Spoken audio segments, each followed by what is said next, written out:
Welcome, welcome, and thrice welcome, friends and fiends, to another Wednesday night, which means it's time for D&D Surprise Party right here on Chaotic Tiefling ATL. Hello, players! Hello! Hey, Dragon! I hope that everybody has had a nice week. Just to give everybody a quick heads up so you can make your plans right now. Next Wednesday night, we will be taking the evening off as several of our merry band need to take care of some business. So we will not see you next Wednesday, but we'll see you the Wednesday after that. So I just wanted to get that out of the way and give the heads up, but we'll give you a reminder at the end of the night. So, we had a very interesting time last week where we did a lot of walking and a little bit of fighting. They discovered that they are indeed on the right course to find the Ravensfjord Dungeon, as they passed by what Dizera recognized to be the Thakton Dungeon, in a corresponding place to the newly discovered Dungeon Desert's location in Firth. The Thakton Dungeon's location here in the Wrathlands corresponds to it properly with the coordinates, so it's looking more and more favorable that they will indeed be able to make it to the Ravensfjord Dungeon in time.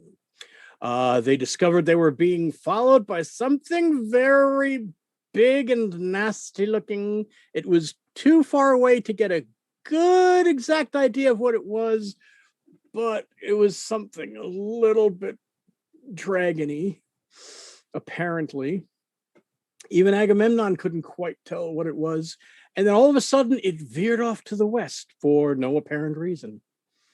They also made an interesting discovery that the Wrathlands might be the place where all the dungeons on Hercune seem to travel back and forth between. This might be the origin point for more than just the dungeons on Firth, because they came across what seemed to be a huge empty space carved out of a canyon with strange archways across the top, which bore ancient Goliath construction, as well as some very interesting filigrees and carvings, which seem to match up quite closely to those that are on Strix's arms and legs.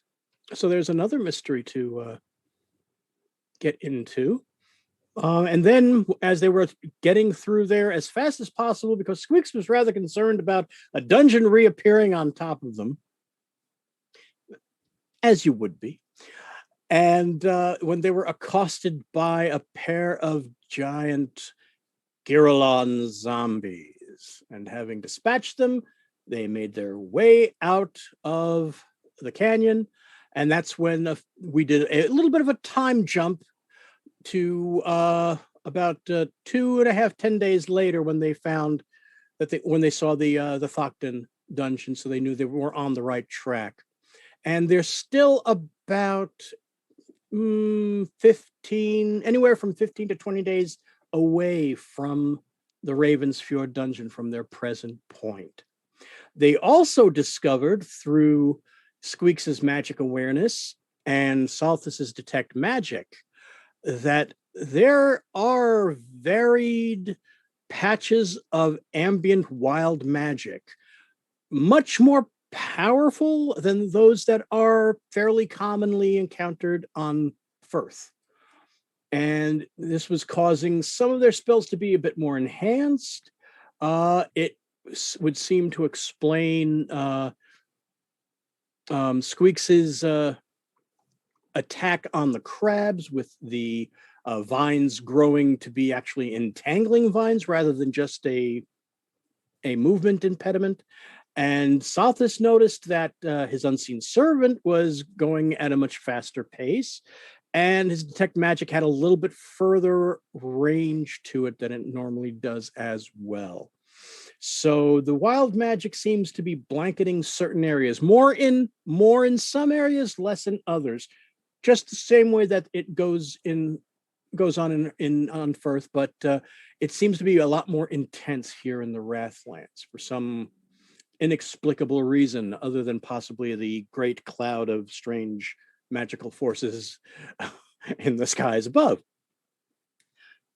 So that is where we left off. But before we go any further, we do, of course, have some announcements to run through. And D&D Beyond came out with kind of a cryptic tweet earlier today. Talking about, and it said basically your unlimited characters and early access combat trackers, this is for subscribers, will gain a new way to roll tomorrow. No idea what that means, but it couldn't have been today when we're playing, when I use the combat tracker. So we'll have to wait for 2 weeks to see just what exactly the combat tracker does. But that's definitely interesting. And also, of course, pre-orders are being taken right now in the D&D Beyond Marketplace for The Wild Beyond the Witchlight. This is the next big adventure storyline from D&D that brings the wicked whimsy of the Feywild to 5th edition for the first time.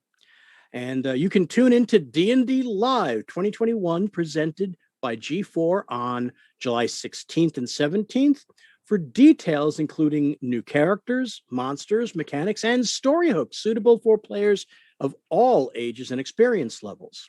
And that will be released on September 21st. And as usual, there will be a digital dice set that is themed to the Feywild, as well as some character sheet goodies, like different themes and frames and whatnot.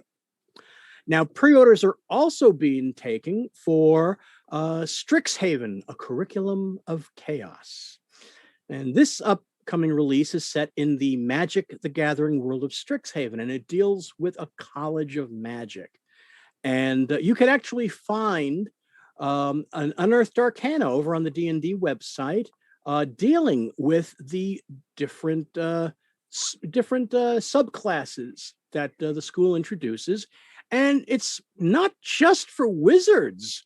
There are subclasses for bards, for druids, and even a barbarian, I believe. Oh. So you might want to check that out when it becomes available. As I said, you can also tune into D&D Live 2021, and that will also have details on that product as well. And this will be released on November 16th. And again, there will be a digital dice set. Bonus content. Bonus content. All the bonus content, as long as you pre-order. Every time someone says Strixhaven, I feel like they're talking to me.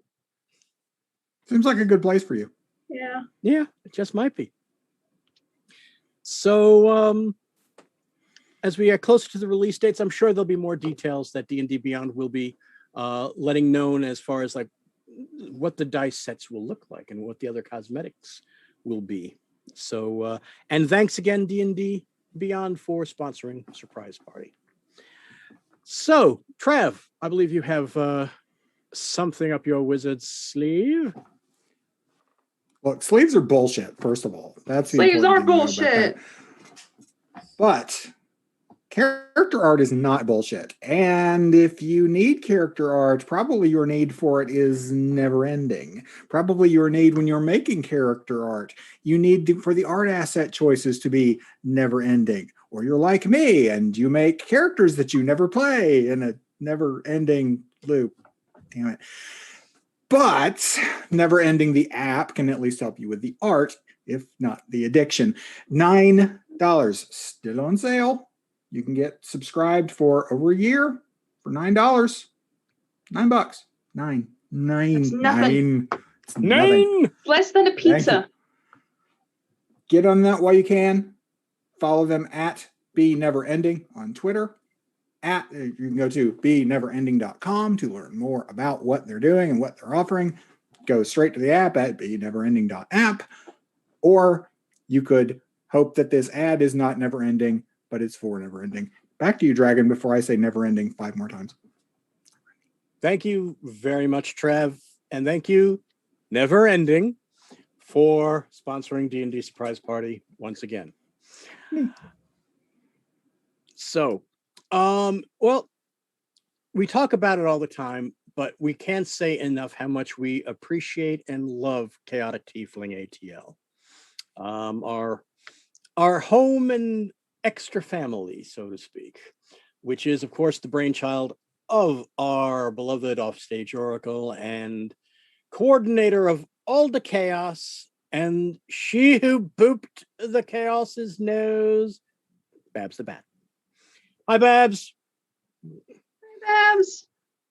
Um, We love you. this is such a wonderful community that has been lovingly cultivated and curated.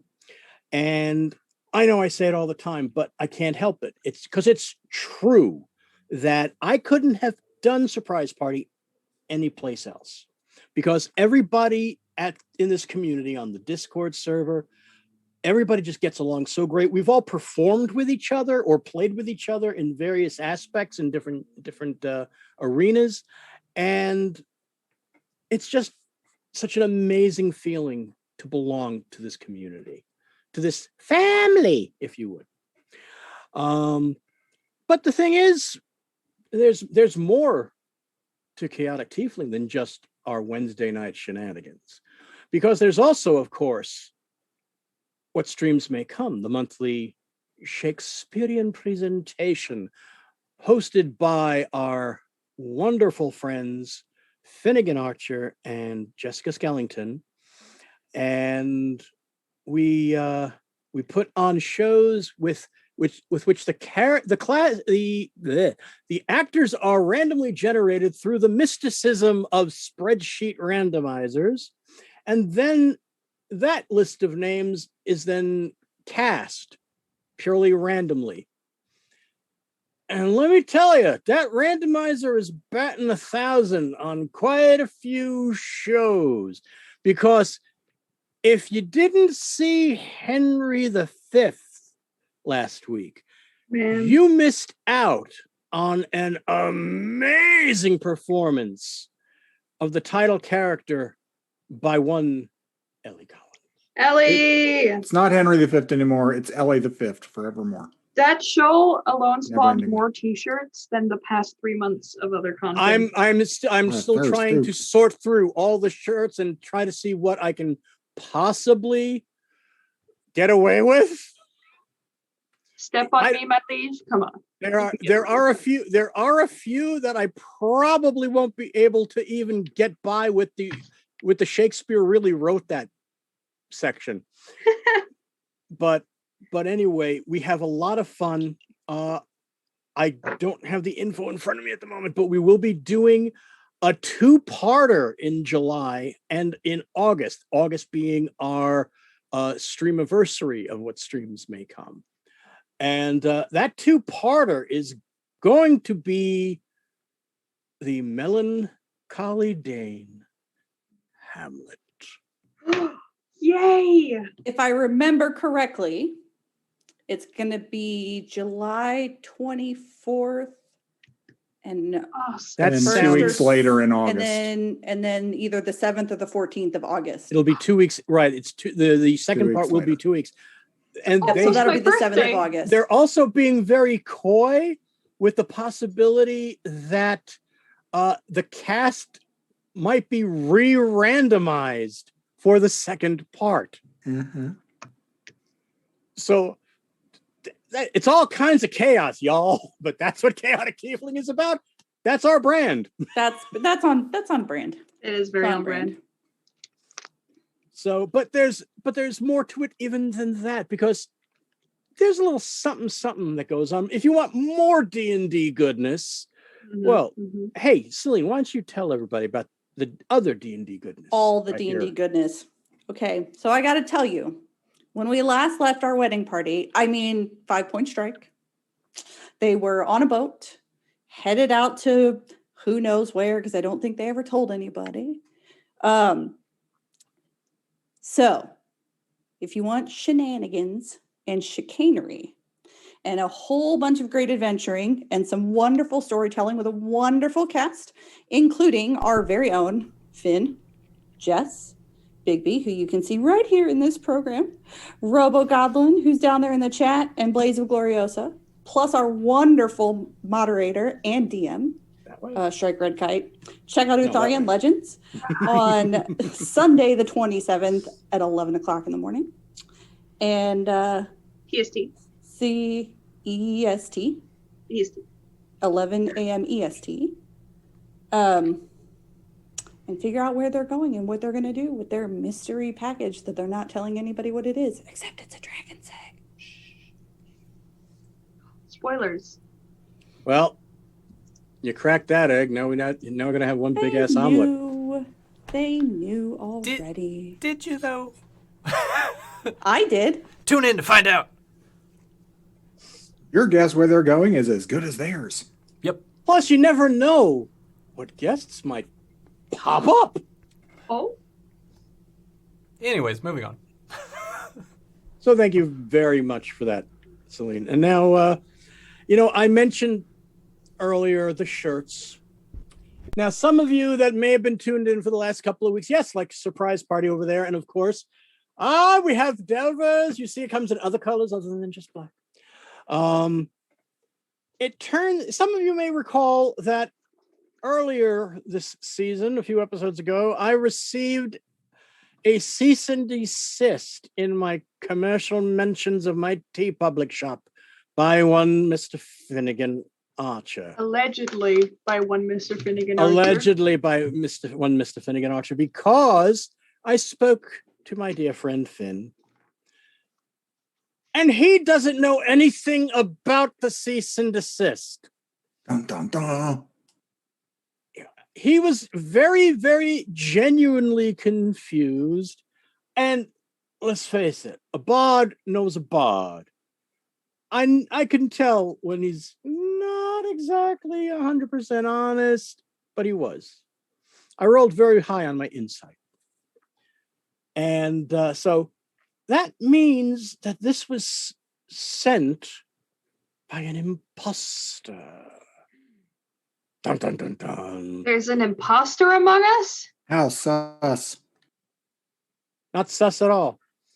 But I don't know. But I'm going to have to look into this. I might have to hire a detective or two. I don't know. But the story will draw out. But in any event, if you hit ! Forsooth! Forsooth! Yes, that's right, because here at Chaotic Tiefling, when anybody says that word, we drink. So, if you hit ! that word, you will get a link to my TeePublic shop where you can get D&D Surprise Party merch, Dungeons & Dragons inspired merch, pop culture inspired merch, and plenty of Shakespearean inspired merch, especially inspired by the performances and sometimes requested by the casts of what streams may come. So if you are a fresh piece of excellent witchcraft, you can proudly show it. Or if you can't believe some of the things Shakespeare wrote, such as she goes down at midnight, it's really a line. It really is. Head on over to my TeePublic shop, and you can find it on T-shirts. You can find it on notebooks. You can find it on phone covers, on mugs, on travel mugs, on stickers, on magnets, on Donner, on Blitzen, and that's what's going on right over there. So I will get to the bottom of this mystery, but in the meantime, Finn, remember, as always, we all love you here. Okay, so now that we got those shenanigans out of the way, let's get into some D&D shenanigans. which means it's that time again, my friends. It is time for someone to roll the D6. And let me see, I believe last time it was Celine that rolled the D6. So, Trev, I need you to kindly roll a D6 for me. Way ahead of you. Roll well. 4. 4. Let me see here. Okay, $10, he's gonna say, oh, interesting.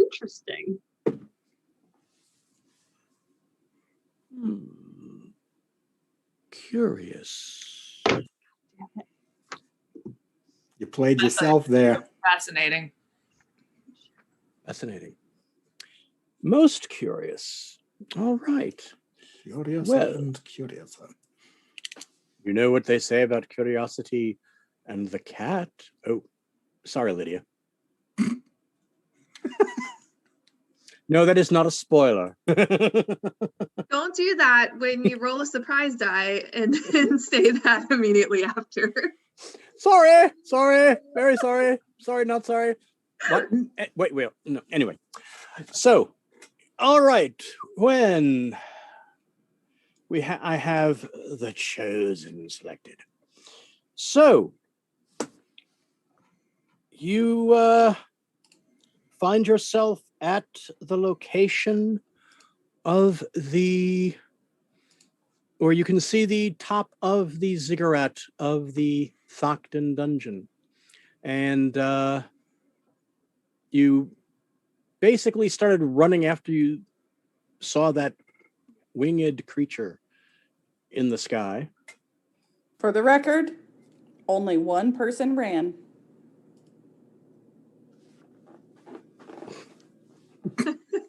And he's totally fine with that.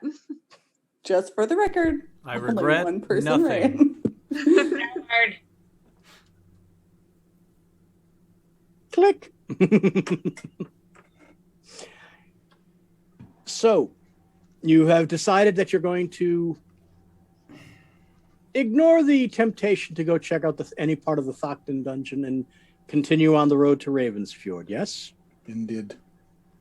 All right, so I take it you're back in your typical marching formations. Yes. All right.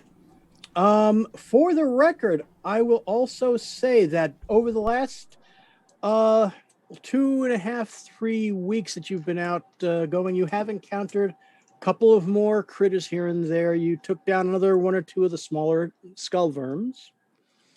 You were able to extract a good amount of scales and a good amount of meat, so you have not been going hungry for the majority of this trip. So Demetra has been having plenty of meat and plenty of jerky as well, and you also managed to get yourself another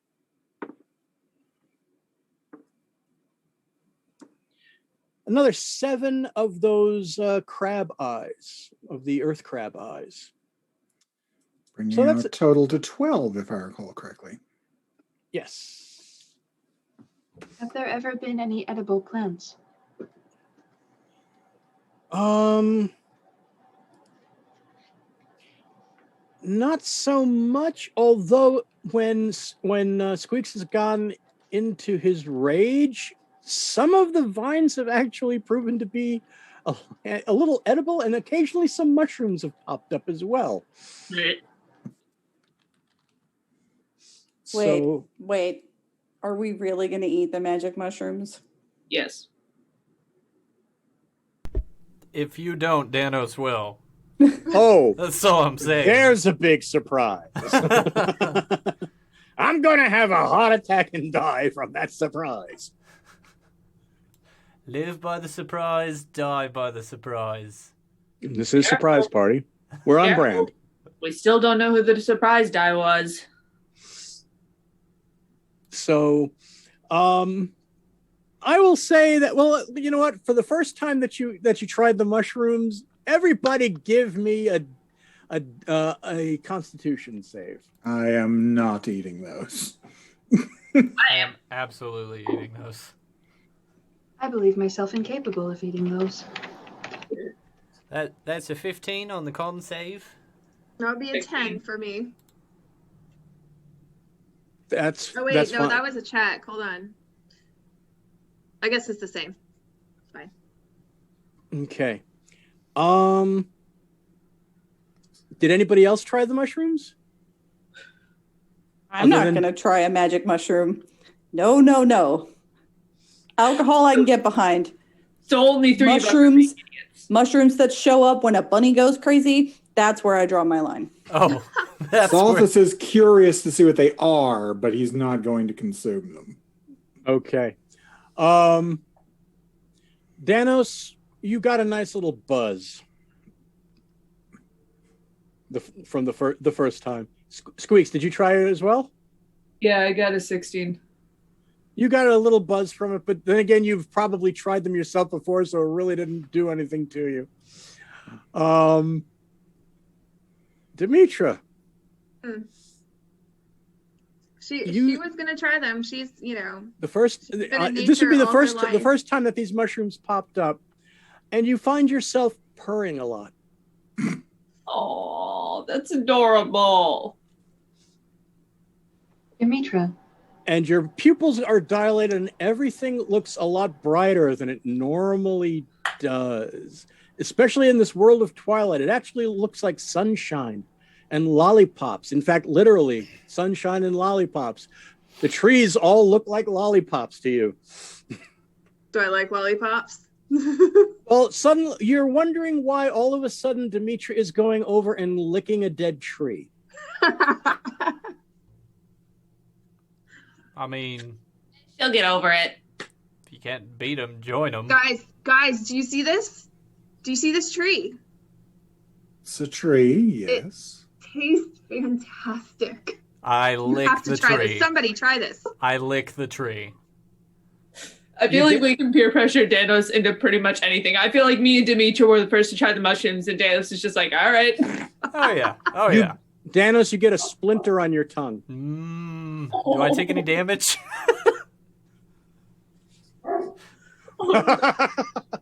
Oh, it must have been a dogwood.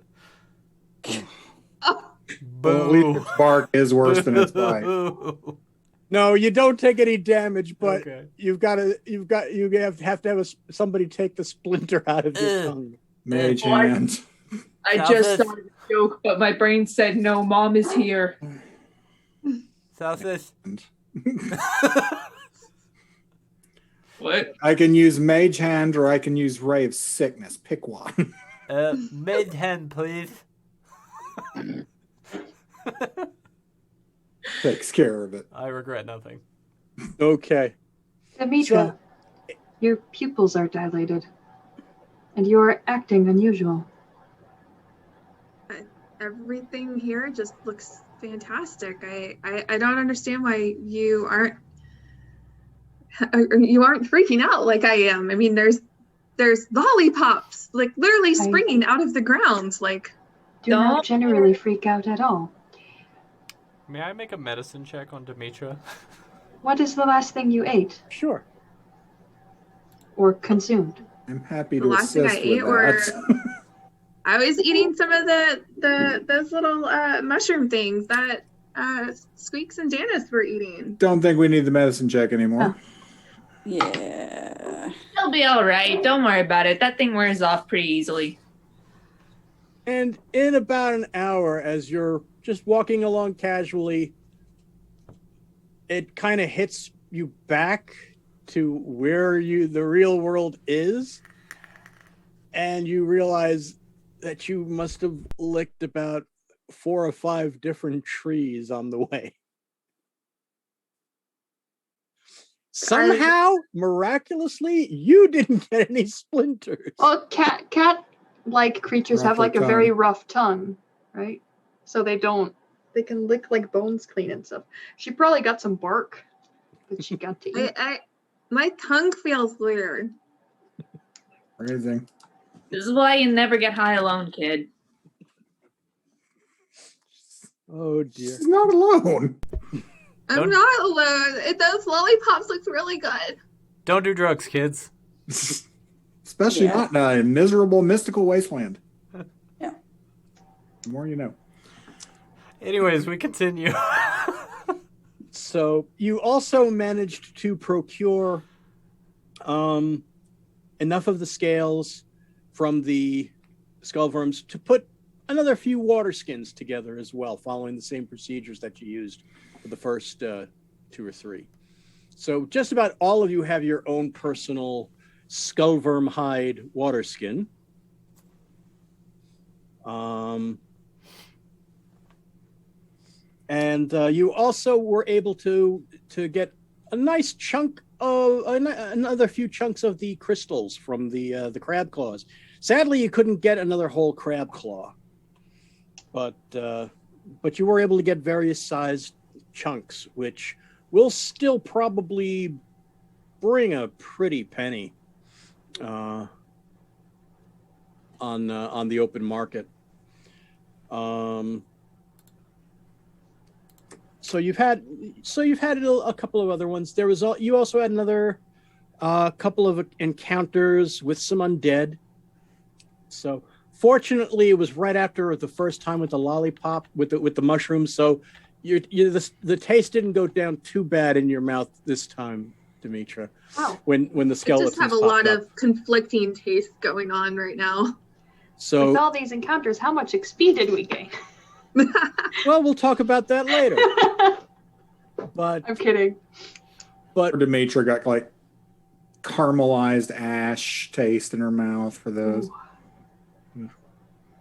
I imagine she probably thought it tasted a lot different than what it actually did when she was coming down off the mushrooms. So got like 3 different tastes going on.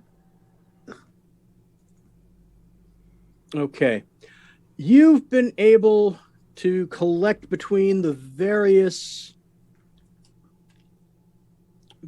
various things that you've encountered. You've been able to pull together another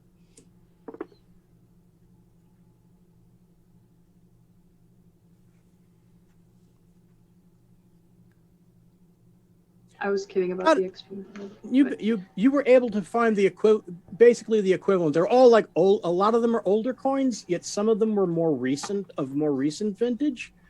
But you've pulled together about 70 copper and about 100 gold. No more platinum bars though. Not that we all know about those anyway. Also, not that we could use any of those. We're doing a lot of purchasing right now. Yeah. You stumble upon a random market in the middle of the desert. Finally! Finally! Basically, Shopping episode. Yes! Shopping montage starts now. Well, this time you all decide to eat the mushrooms, and you see a stand. Oh, good. Exactly! And there's a basically you friendly can all- skullworm behind the counter. Oh my Hi, God. how are you today? Can I interest you in anything? Well, This basically, you can episode all could have split gone the in a money. completely different direction. Can you guys not hear me well? Yeah, what's the matter? Or okay. No, it's just I kept interrupting people, so I was wondering if you could hear me. Oh, I'm sorry. Start. No, that's okay. Basically, you can all split all money we find by 5 because I'm not taking money because I don't do that kind of stuff. I don't use it. So All right. Well, I'm just giving you the big bulk right now, and then you guys can split it up however you want. Because remember what you were told at the outset. Keep anything we find. Yep. So Shopping's free when we get back. So so that's been basically that catches you up on everything that you've been able to cobble together from the encounters that you've had over the last few weeks, and you're setting out on the next what seems to be the final leg of your trek across the Wrathlands. So you figure it's going to take about at least another 15 days, possibly more, should there be any kind of detours or anything. So it's the start of a new day. It's the 32nd 36th day I've been able to reconfigure and redetermine, because you got to the Thokton about 10 days later than you should have. Instead of on the 25th day, you got there on the 35th day, or at least to where you could see it on the 35th day. So the 36th day in the Wrathlands, the day is yours. What do you want to do, Delvers?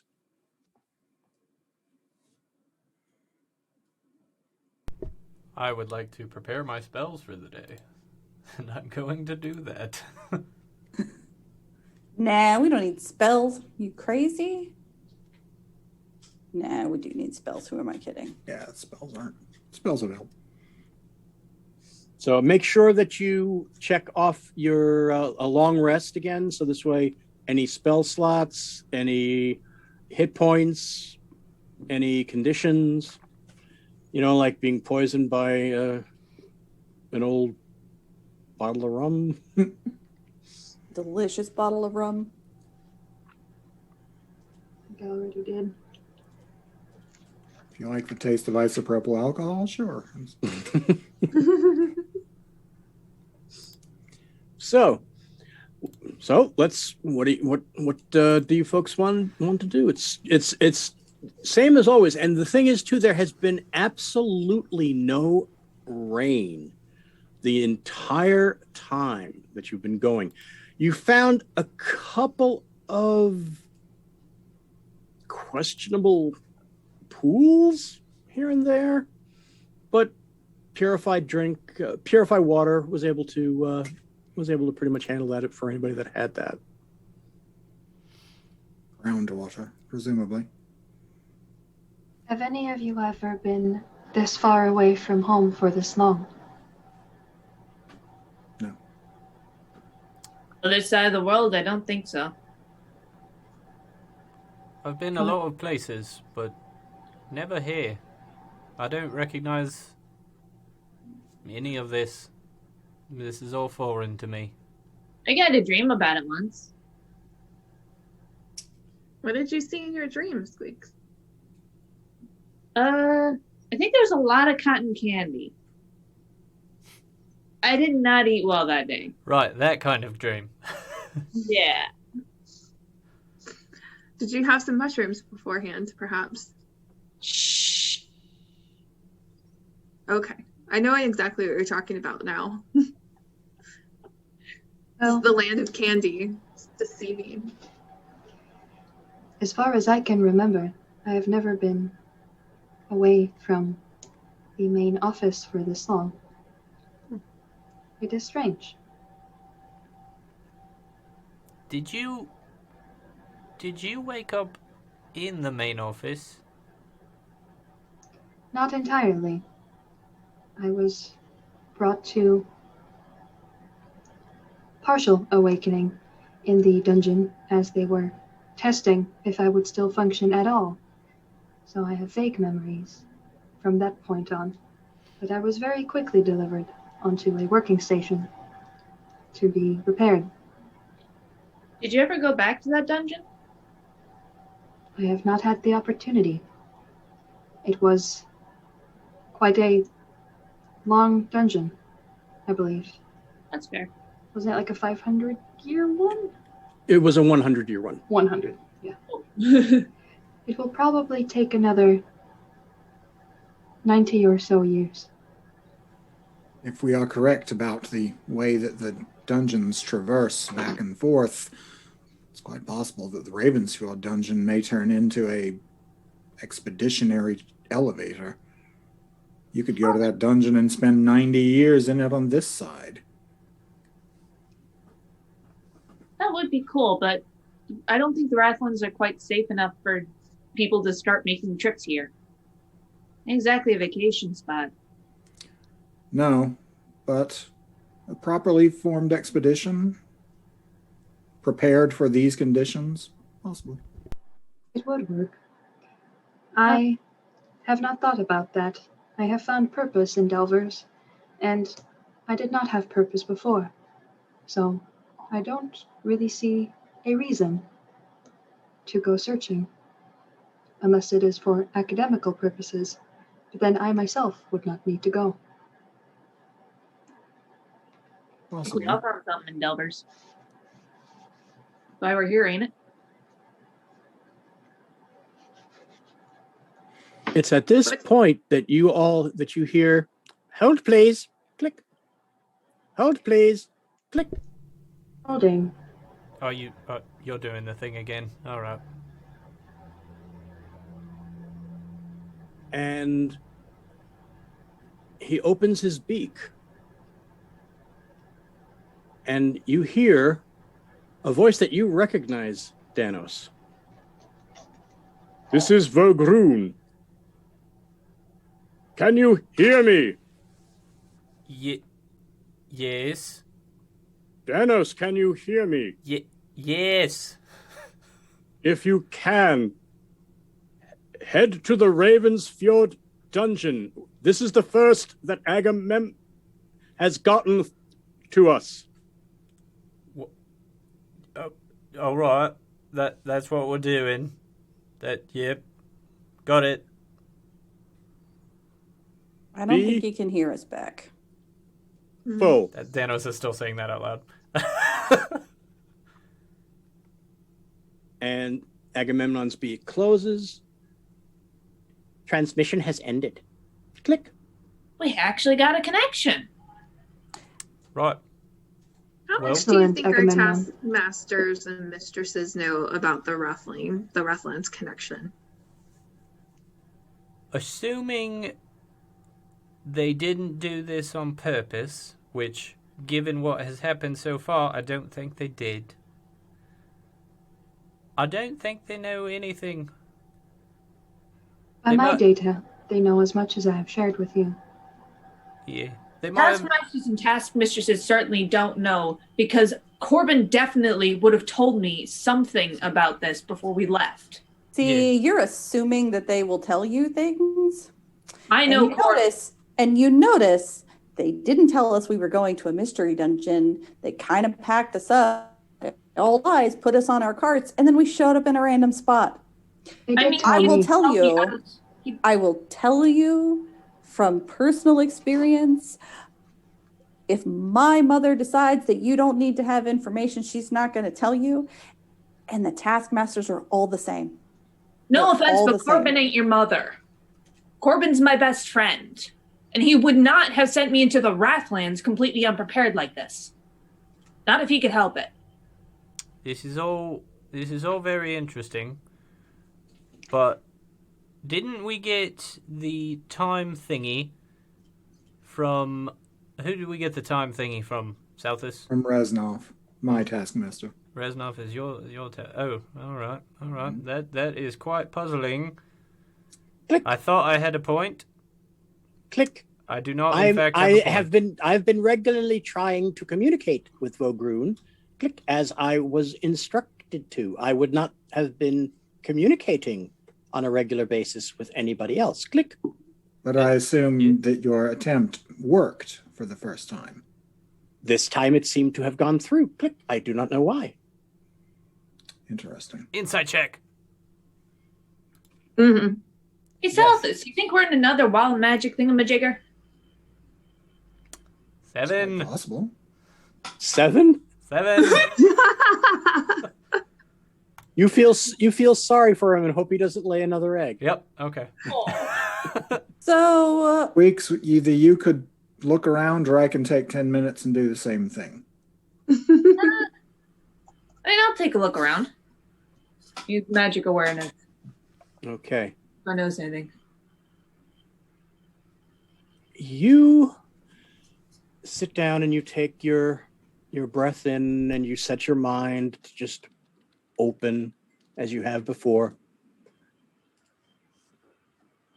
And you're noticing that for some reason that thick veil that you felt here and there, in this particular spot, it's almost non-existent. Huh. And Okay, so you look all around, including up, and you see that there's like a blank spot in those clouds. Well, that's a little worrying. There's a big hole in the sky. It's Well, informative that's wonderful. rather than worrying. It means that perhaps Agamemnon should try to fly above the clouds for his next round of communication. Yeah, that's possible. I don't know, but there's like a gap in the magic in the sky, and around us there's next to nothing. Well, right. That's great. I'm willing to bet that the magic, given that that's a hole, right, was dampening our communication somehow. Any way to get out. Precisely. So do we need So- to take a moment and communicate more? Well, so how high can he fly? The- How high can Ag- you fly, Agamemnon? Yeah, Here. what Can she you said. get through? Can you get Well, that close? is several hundreds of feet up into the air. It would take me quite a while, to get that high. Plus, I do not know if I would be able to get through that hole safely. Well, you don't have to get through the hole necessarily, just closer to it to see if maybe.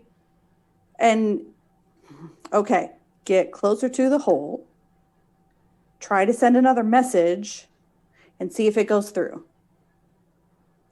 Yeah, maybe Because we all know how important it is that you report back that Danos is doing a really good job out here in the Wrathlands. Well, And he needs to be recognized for that. You're not wrong, but first of all, Agamemnon, are you able to send more than just a message a day? Unfortunately, I'm only able to send once a day, That's what I thought. at least to Vogrun. What Okay. about Who else can you Elaborate? talk to, though? Oh, you would be the other person to send the message to, Danos. Oh. Well, that's nice. I didn't know that. you can't contact anyone else? Not today. what if they're trying to contact us? Would you be able to tell?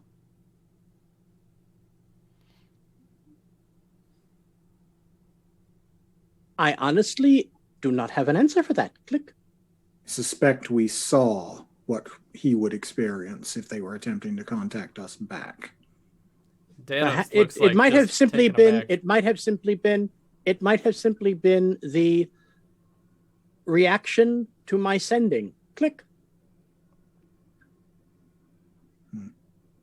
It did seem so. So is it just a sending? Like, is that what you're doing? Is you're using sending to send your message? Or is it, Affirmative. does anybody else have sending? We are not of a power level that is capable of such magic. True. Though I know how it works, if they have been attempting to send spell after spell to you, message after message, they will eventually get to you, which means we may reach a point where you suddenly receive dozens of pending messages. Oh boy. Perhaps. To your previous point, Diazira, I do not believe that anyone inside Delvers knew of the certainty that we would be making our way towards the Wrathlands. I spoke to both the head and the head taskmistress, and neither of them seemed to realize. In fact, both seemed extremely anxious for us to return safely and on time. Or and I think they could be very anxious and nervous of us to return on time because they know that we're going to have to journey across a very dangerous land to another dungeon that they're hoping will show up in the right place. Could So I do not It's believe fine. that I would It's- have missed that if it had it's- occurred. nobody has to be as suspicious as me. It's fine.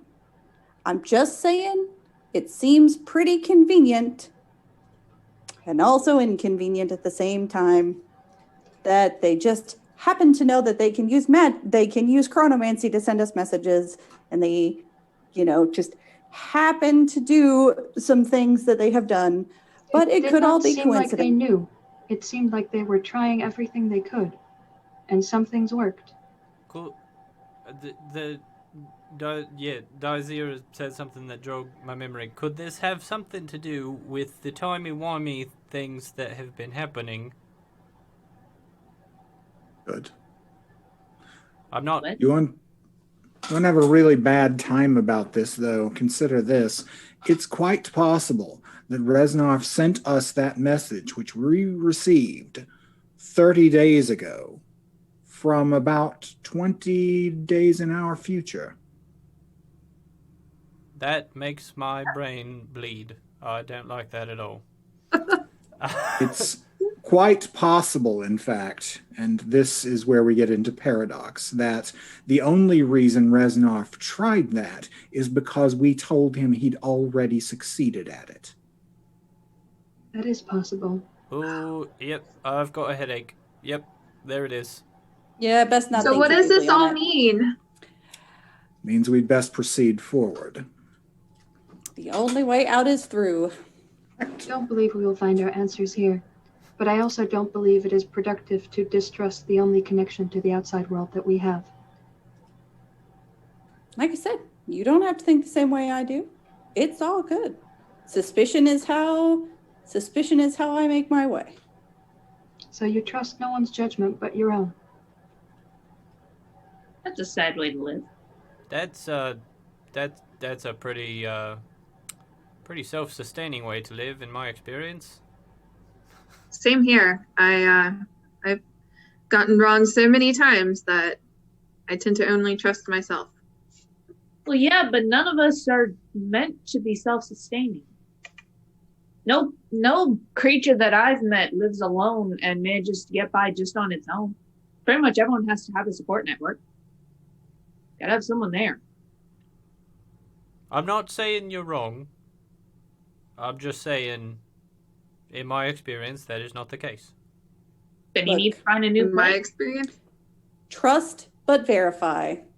And so far, Then why So do you far, it seems trust my suspicious. verification that my taskmasters were not lying? because I didn't verify it. So you trust no one's judgment but yourself. I think I confirmed that already. But again, it doesn't matter. We disagree on how we see things. The point is, we're trying to get to the dungeon.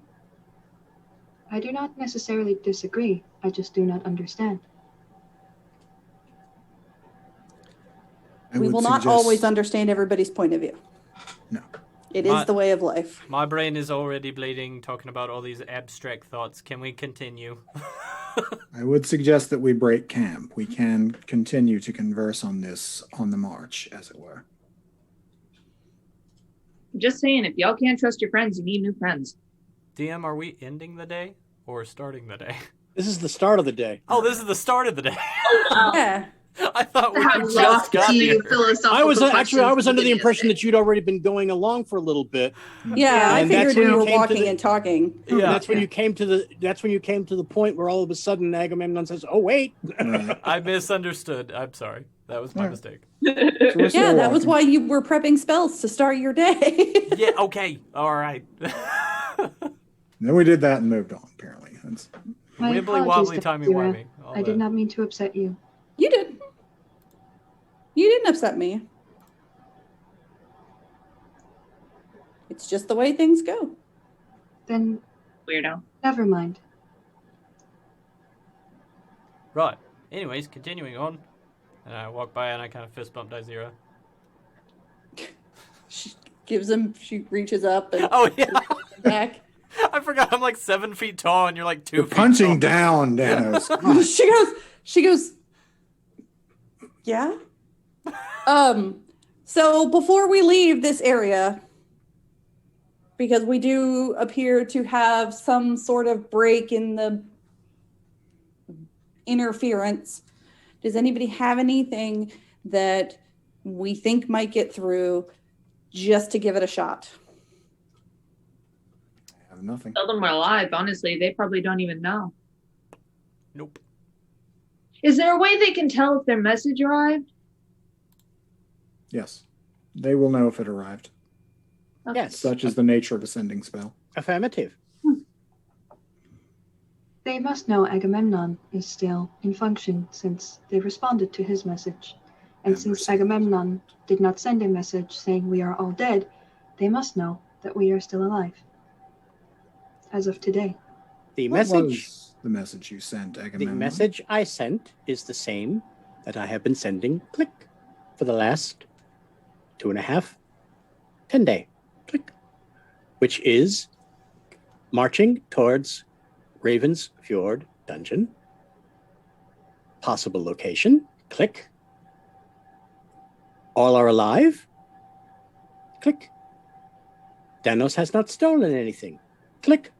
Well, you didn't have to add that last part, Yet. but I appreciate That is it. part of my regular report. Yeah. I was asked what the message was that I sent. Click. Yeah. Thank you, Agamemnon. Wow. Sweet. Demetra starts checking her pockets. So, in theory, they have received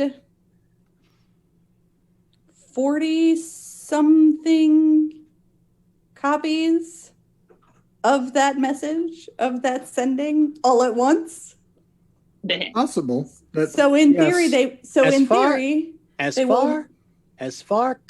far as I know, only this one is the one that got through. Click. Every other time it has bounced back. Click.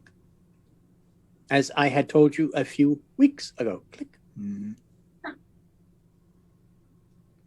If they never go off, they will never arrive. That's true.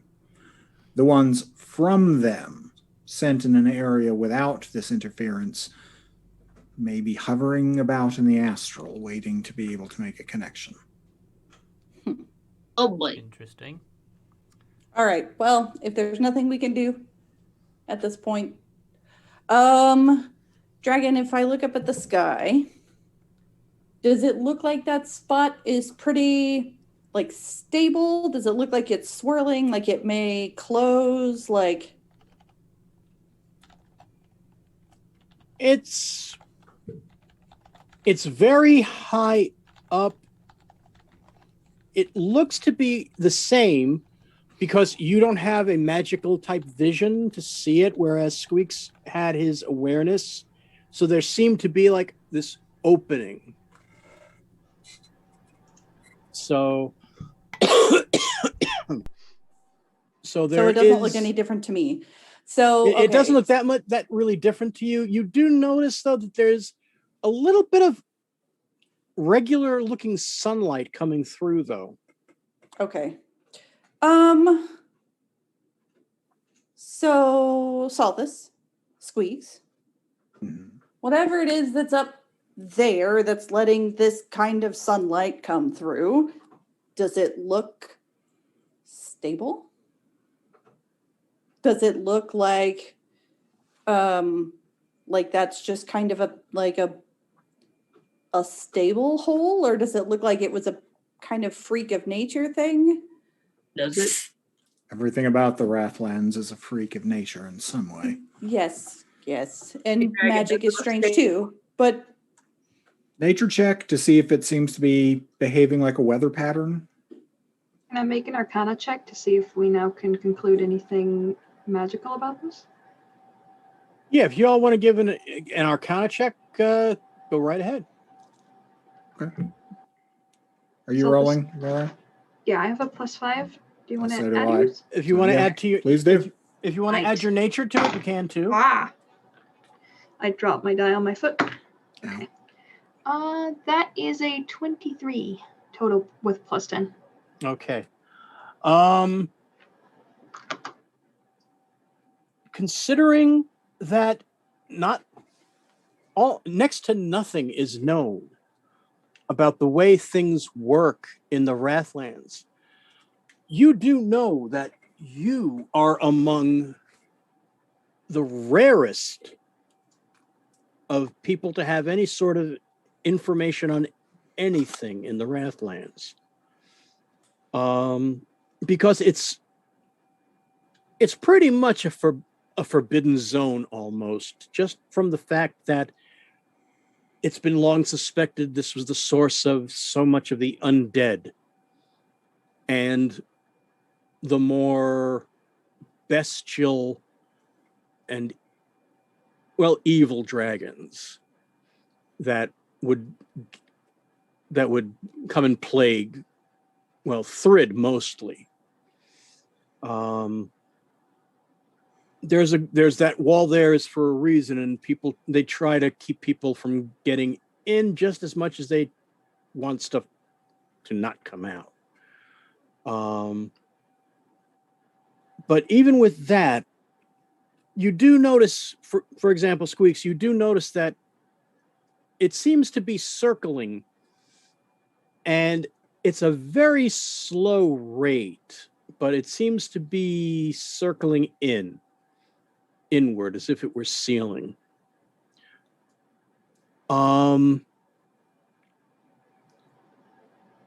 You do also, with that roll, Strix, you were able to just get enough of a look through it. You actually were barely able to make out an outline, and you could see another cloud formation above it.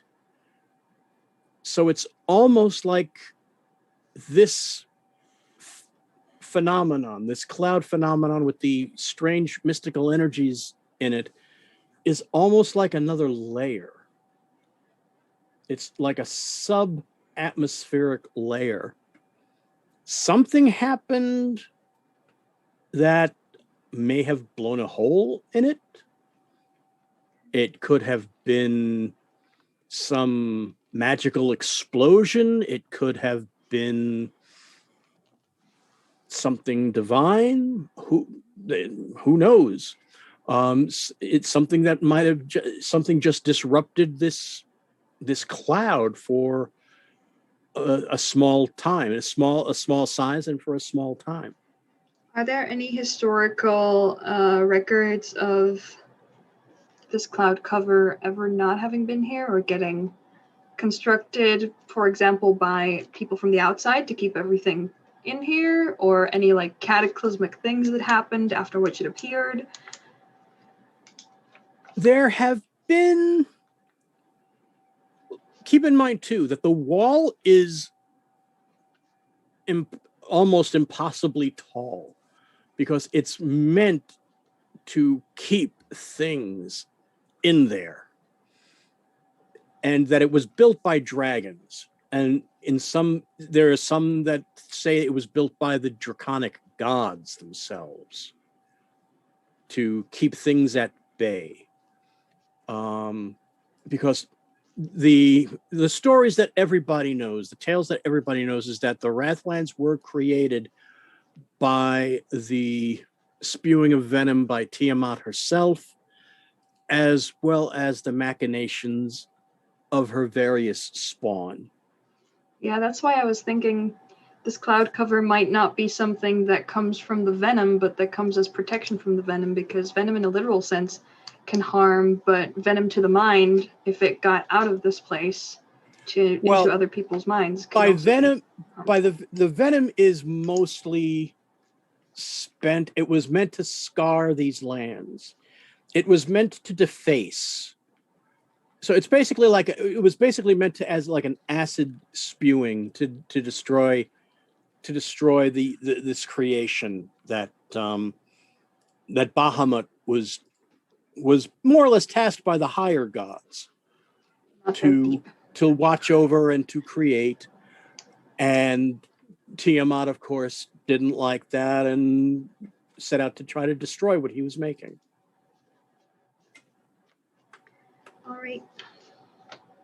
So the cloud, it's been seen occasionally that it rises almost above the wall.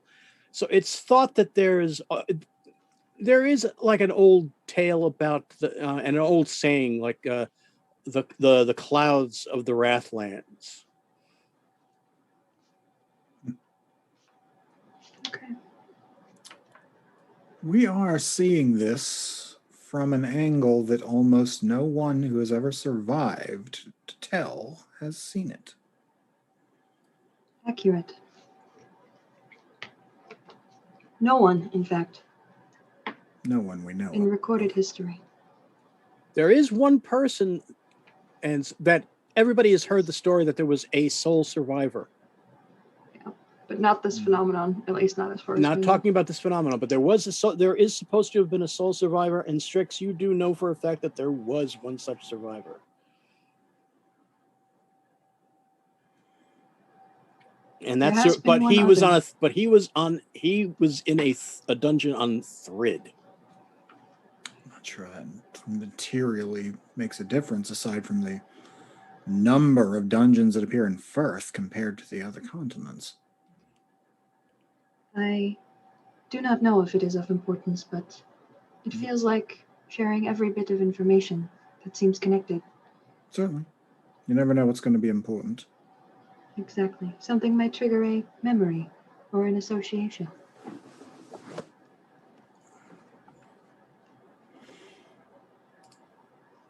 Hi, Zira. I've been meaning to ask. You are quite knowledgeable about the arcane. Where have you learned it all? Your personal study? I've seen you cast, I know. Oh, those are, I mean, those are just handy. They certainly are. Like I've just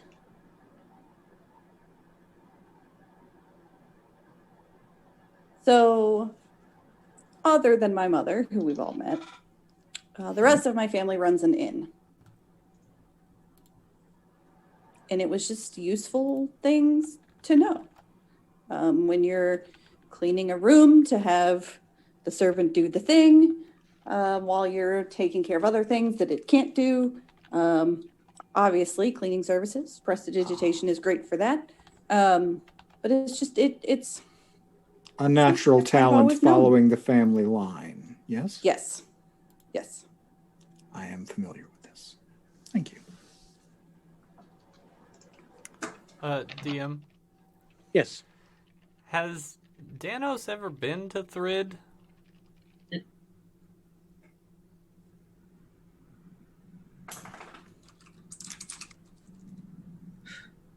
And if so, is he familiar with this story? Growl. Give me a roll on percentiles. Oh, I think we all know, like, the myth. boy. The fact that it's true might be a new thing. I assume this is percentile. 100. A 2. A 2 on a D100. A 2.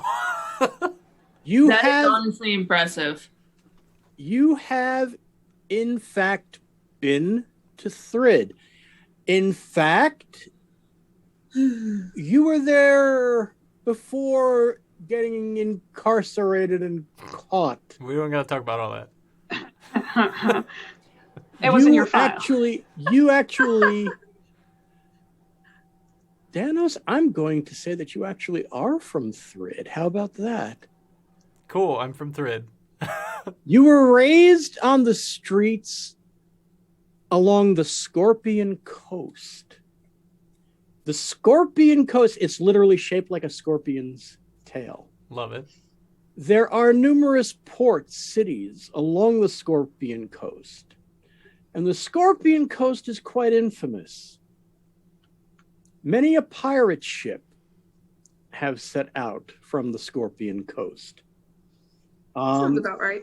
There are also other ships that travel between Firth and Thrid from the Scorpion Coast as well. There are legitimate shipping firms and sailors from there, occasionally stopping off in the Tinteret Archipelago, which has a number of ports. It's mostly a way station for travel between the west coast of Firth and the east coast of Thrid. Okay. So yes, so I would say So yeah, we can say that you actually come from Thrid and the hegemonies of Dragonwind. Okay. And do I know who this supposed survivor is? Or is it still just a story? You pretty much you don't. Dungeons are a much more infrequent happening on Thrid. The closest instance of a dungeon to where you would actually have been in the Duchy of Hogoon, and that in itself is a couple of 100 miles away from where you would have been stomping around along the Scorpion Coast. As a wee lad. So as we as a furbo can be. Yeah. But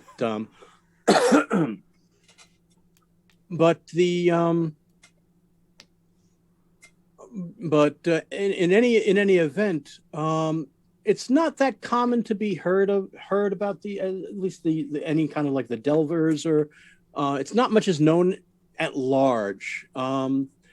There's always been a lot of other things going on that particular continent. What with the occasional armies popping up here and there of orcs and goblins. There's a lot more combat and fighting and short wars that happen on Thrid than over on Firth, or at least there were. That's calmed down itself in the last 50 years or so, since the throne of Dragonwind was taken by King Ronan.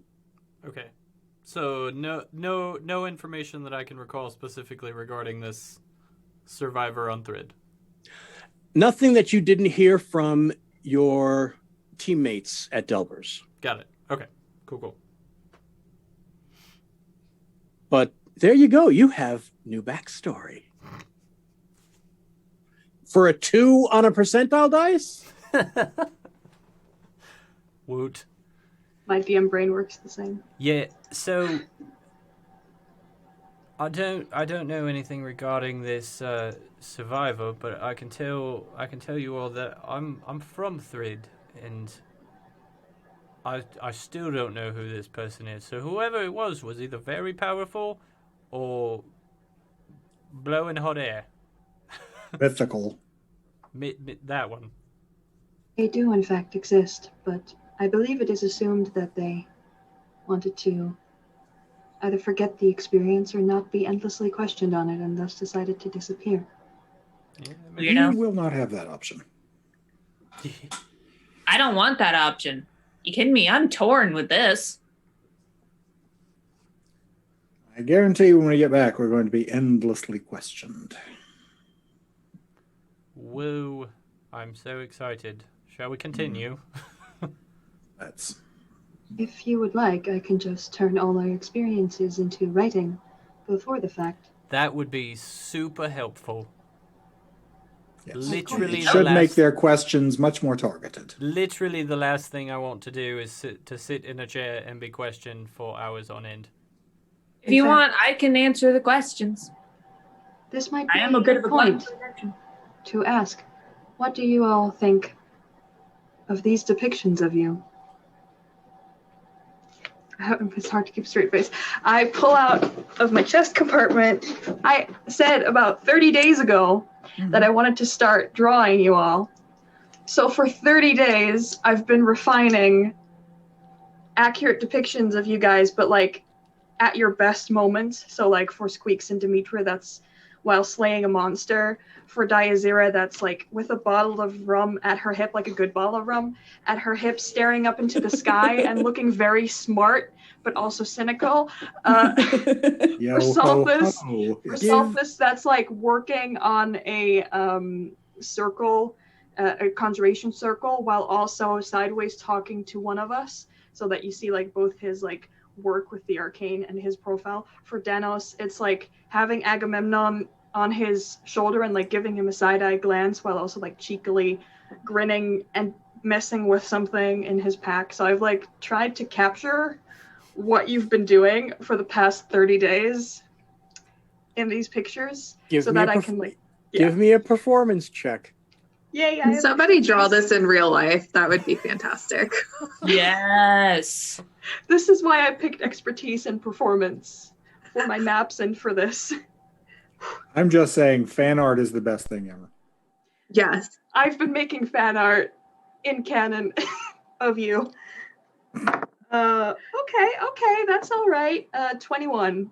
Oh, That's all right. that's all all right. right. I have a That's plus all right. nine. All right. I have it's a plus I'm 9. sorry, it's a I have a 21. plus 9. You, every artist is their own worst critic. I mean, fair. You know, you got to forgive yourself for the art you've been doing while traveling, using your chest Right. compartment and all. It's In the Wrathlands, no less. real. Yeah. Like, this hasn't Riding been easy backwards, traveling, you know. blindfolded. The only more adverse conditions than this is a Comic-Con. I mean, be fair to yourself. there's like Good. dozens of scrapped ones where I was just working on something refined and we got into a combat and I forgot to stop drawing. So there's like that from a shatter spell here and there. You know, there's like dozens of things that I've just been erasing and then reusing as a map. But I hand each of you that picture. And you see that these pictures have captured you perfectly.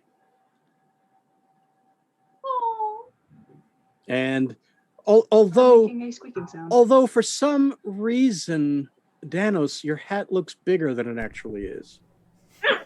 All it's Predicting the caricature. future. You even got the nose right. They never get the nose right. Oh. They meaning the you hear Agamemnon go click.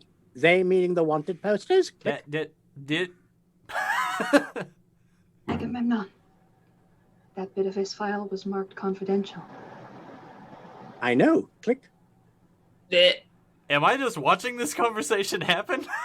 Yes. Agamemnon Right next to turns you. his head towards you, Danos, and you see his eyes change for a split second, and says, "I got you good that time, didn't I, boyo?" Oh. Oh. And then the eyes turn back to normal, and Agamemnon goes, "Click, malfunction, error." No, you're working just fine. You're fine. Got this round.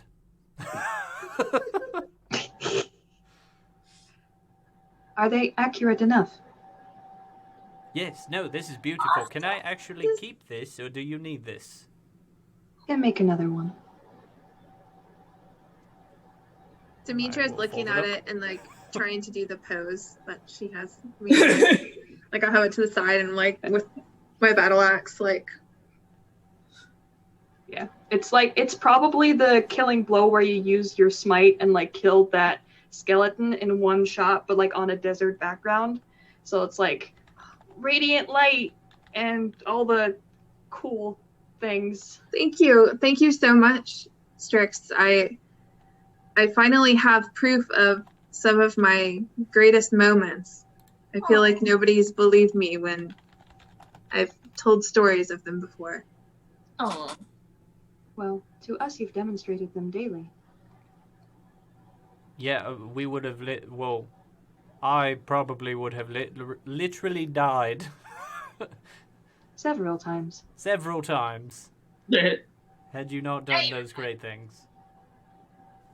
Thank you. I suppose it is important to me to make sure that you are depicted correctly, because often that is where the records are least complete.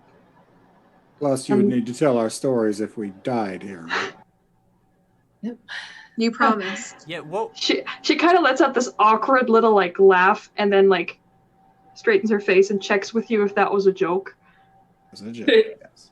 what was it you said? And I'm going to attempt to use her voice.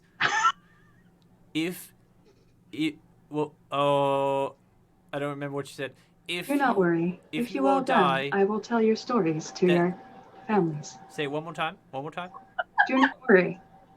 If you all die, I will tell your stories to your families. If you all die, do not worry. I will tell your stories to your family. Was that close? It was. Yes. She just kind of, Daisy kind of walks over and just kind of pats him like on the leg. That's like what on she the can calf. reach. And she goes, "Good try there, buddy. Good." I will say this, since you were talking about it, about dying, almost dying and whatnot. I did a quick roll, and during the last 25 days or so, 30 days or so, one or two of you came awful close to dying. So one of them, the first one actually, which was almost crushed by a crab, was Squeaks. But before he could die, a quick-thinking paladin laid on hands to start, and then a cleric finished up the heal.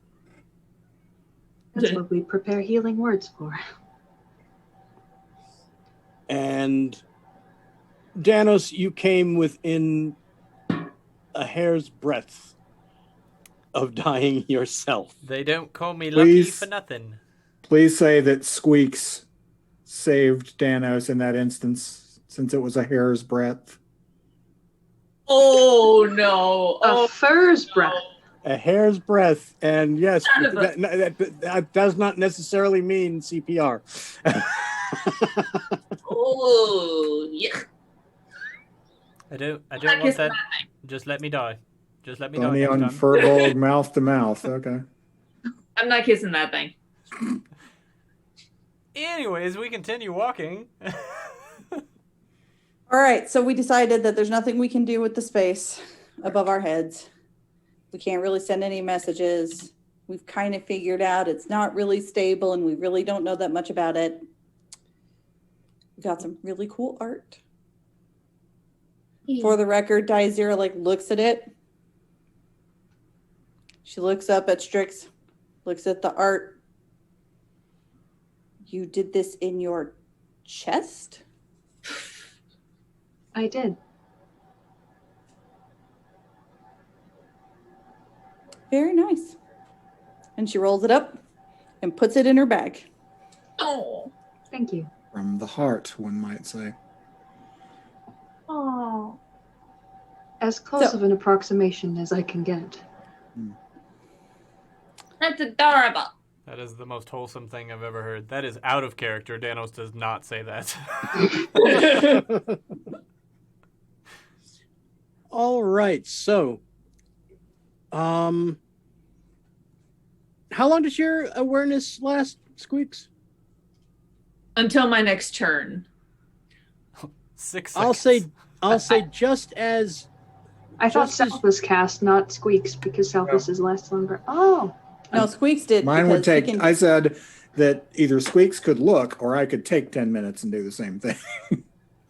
but his awareness works on a slightly different kind of scale and whatnot. Yeah. He becomes, the thing is too, because he is a barbarian, so in tune with wild magic, that he's able to grasp it more and to perceive it a little bit more and farther too. He basically taps into it, so he's able to stretch his feelings out for it. You do notice just as your time is coming up, you notice that it is pretty much closing up now. Hole's gone. Well, shit. But if there's one hole, that means there'll be another, which means there's chances that Agamemnon will be able to send more messages. We just hope they time right when he's trying to send them. do we perhaps have a alteration to Agamemnon's daily message? Or is it? Yeah, if you could leave out the Danos bit. Nah, that'd be keep good. that in.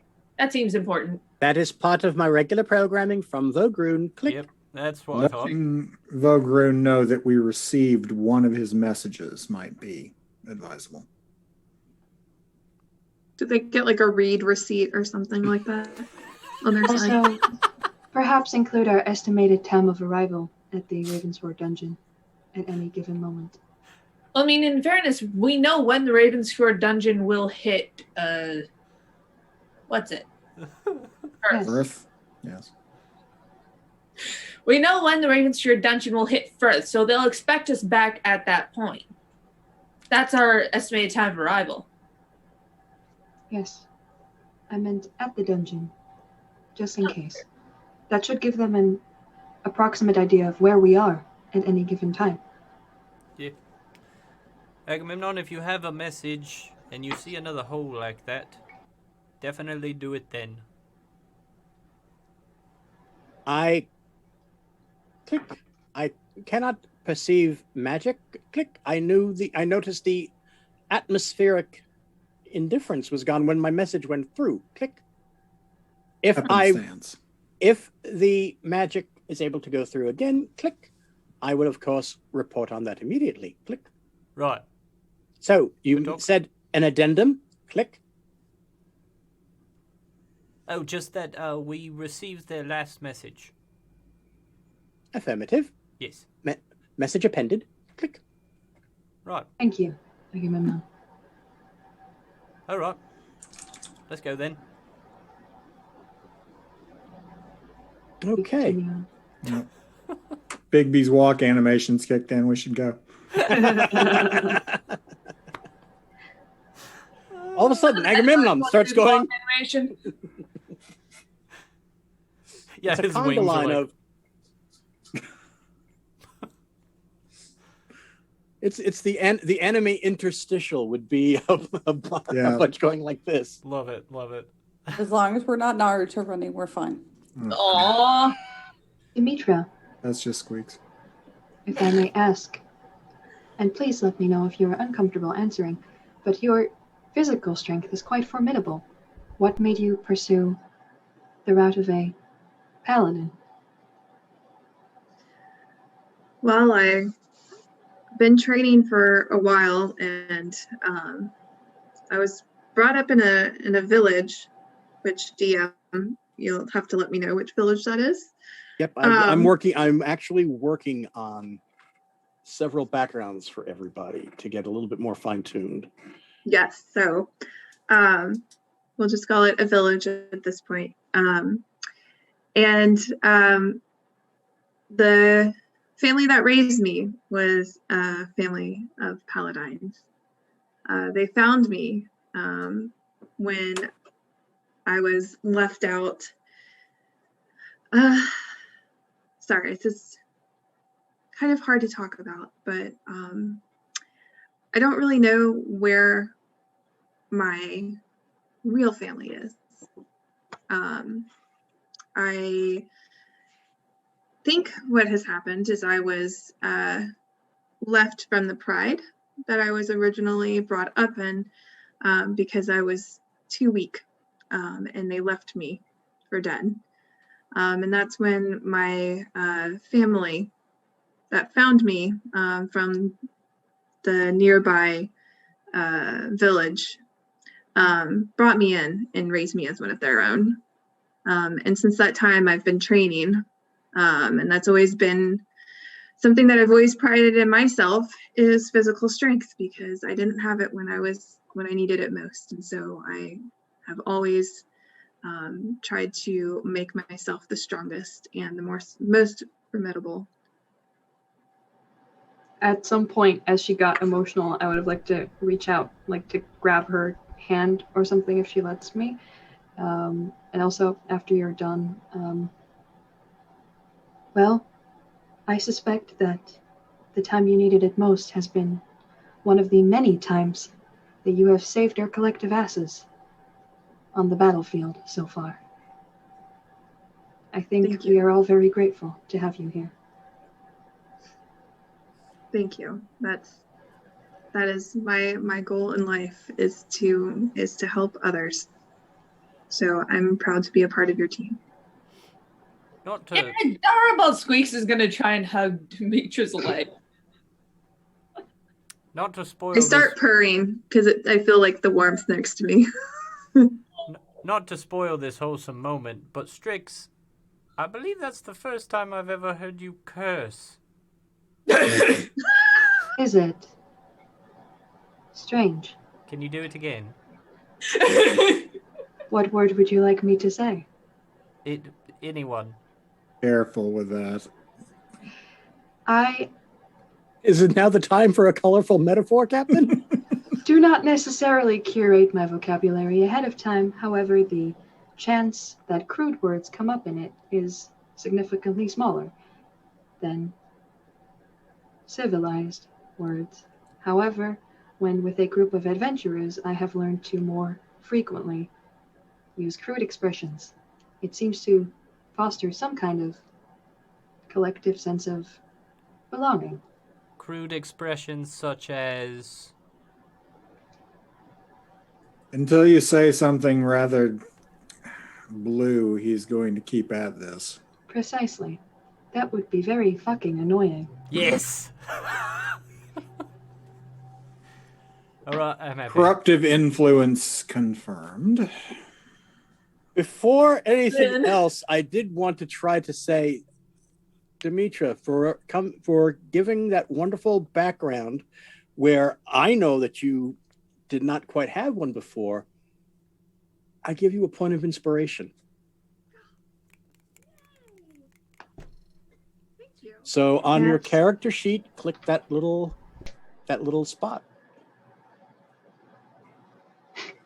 Clipping that. Oh no. God damn it.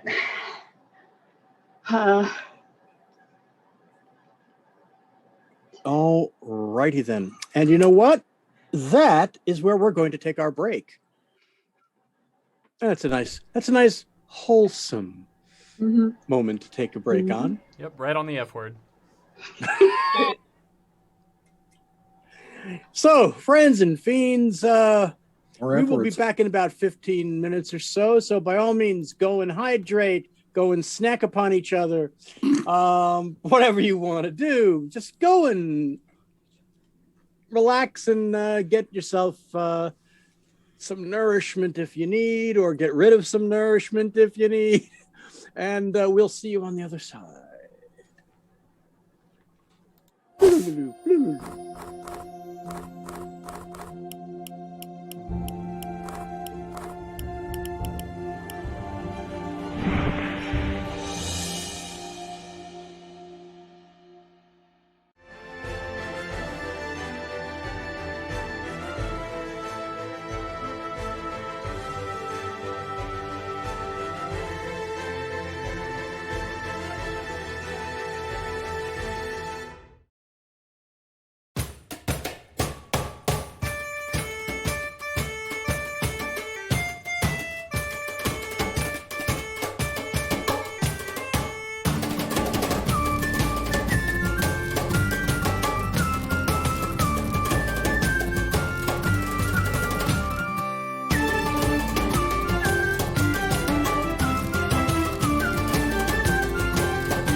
And welcome back, dear friends and fiends. Did you miss us? Did you miss us like Batman misses Catwoman? Ayo. What were we talking about during the break? I Let's wonder. imagine. I don't know. So, Was it not safe for work? as I have now Let's imagine slain it all. Big B. So, Dora the Explorer, like, map. at least,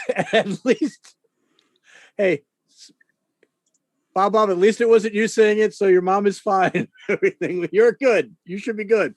Okay, sorry, Mama Strange. Hi, how you doing? Anyway, friends and fiends. Bob is trying to tell us we have to be good because you're in the audience, Mama Strange. So, You know better. but I said no such thing. I said I have to be good. If we were being good, she'd think something was wrong. Right. This That's is very true. true. It's very true. In any event, so when we went to break, we had some very nice moments of art being presented. Danos got a little freaked out by Min, which is nothing new. People started talking about things that they've experienced, giving a little bit more details about their background. There's some nice bonding going on, and we pick up continuing along those lines. So, let's continue on with your march towards the Ravensfjord Dungeon.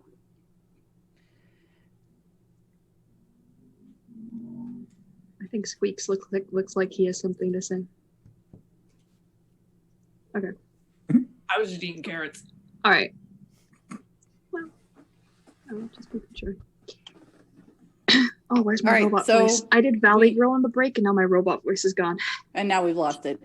So we are back on the walking. Yes. Oh, fun. If we run out of conversation and want to talk, I could provide some conversation starters that I have learned. I'm afraid to ask. I'm literally afraid. I'm not. What's one? Would you like to roll a d20? What's a D20? I would love to. I think Paladins it's are a immune to gaming fear, thing. you see. I think I've seen it. I think I've seen course. it in taverns. It's like a too rock meta. that has Too numbers meta. on it. In this instance, I rolled a 20 because this is where it counts. Oh, naturally. All Oh, At least it natural. wasn't What? a surprise die. Yes, I got a nat 20 where it really counts. Conversation starter. Let's do it. Well, this is quite That a in itself is serious a conversation question. starter. I'm sorry. It Yeah. is. What does love mean to you? Is this directed at Demetra or just to the group in general? To the group in general, but you roll, so. Song cue. We're not covered for songs. I know. I've got it going in my head too. I know. Covers are allowed. Love. Perhaps that was too serious a question. Yeah, I was going to say Diazira has nothing think to we're say not about that. strict. She's just kind of like, Unless you were all doing Guys, a mimicry of my what- face. Can we For ask that you one. the same question? What do you think is love? Me. Yes. I only have an approximation of most things that you would address under the header of feelings. But recently, I have found myself unsure if I am truly incapable of feeling, since I have had some sensations that could be akin to a feeling. To the best of my knowledge, love is, in the broad sense, a feeling of strong and special affection towards a certain person, thing, concept, place, you name it, that is longer lasting than just a thought or a short sensation. It is like a memory, but a very, very good one, all the time.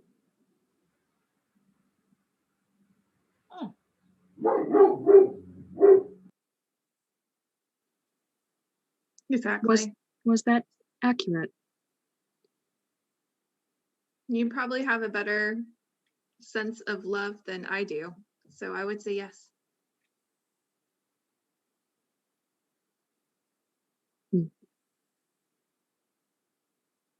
That confuses me. Love is when you look out for somebody, no matter what it means, no matter what you got to do. Well, then I suppose I love you all.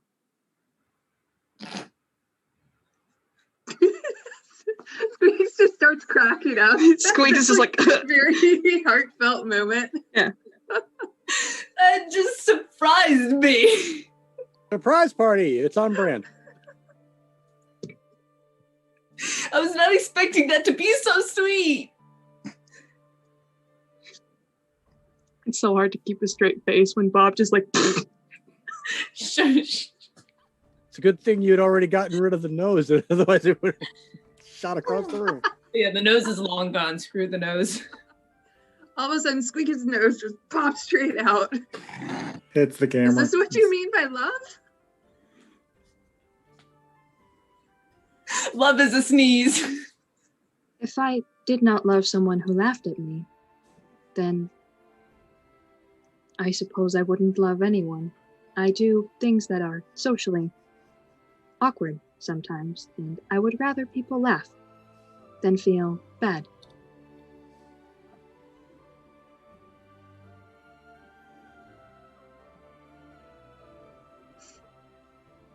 Thank you for that, Strix.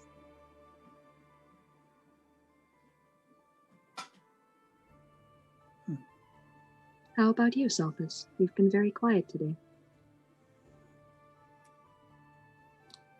I have very little experience nor time to spend on that particular subject. Do you not love magic? No. It is a means to an end.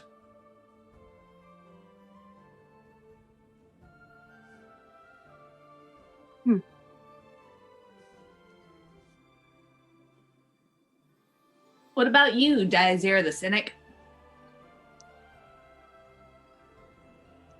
How do I feel about love? What love is? What is love? Baby. Don't hurt me.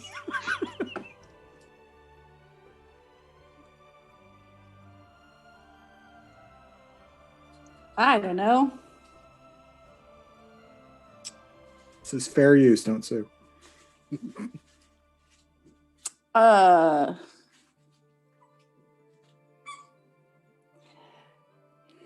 That's a tough one. Because I don't think it's just the romantic kind of feeling that everybody says. Right? Genuinely.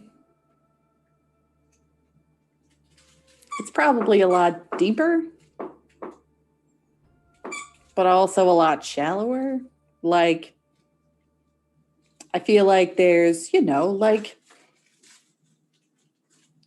camaraderie between, a party that delves a lot. There could be a type of love there. Obviously, you love your parents, but you don't love your parents the same way you love the person who has saved your life, Danos. Or the, or the way you might love a pet or a favorite tool. So I guess it depends. Yeah, that's about all I got. And she just kind of goes back to walking. Diazira, Yeah. do you think it is necessary to have experienced the things you address as obvious to understand love?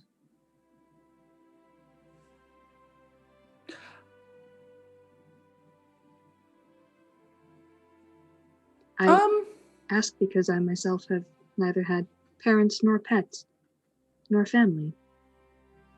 so I suppose I could never understand those kinds of love.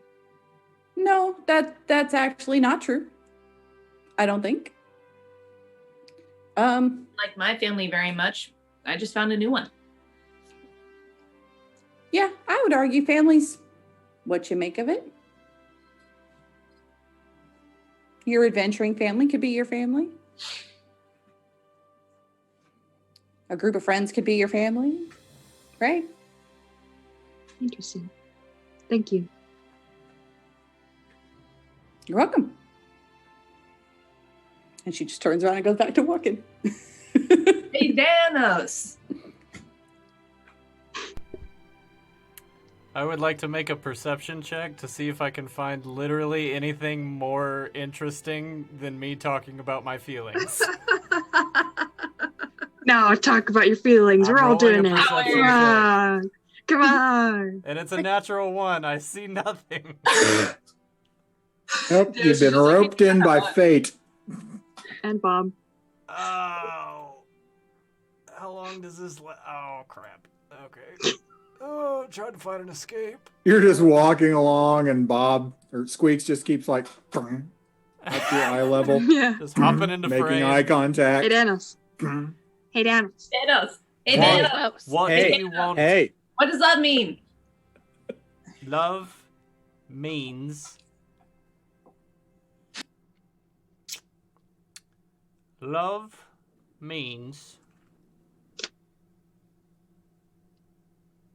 and this is happening in character. I'm genuinely taking Danos is literally taking this long to think about it. Love means, you know, I'm not gonna lie, I don't know. Aww. I'm gonna hug the flag. I've no idea. How about you, Agamemnon?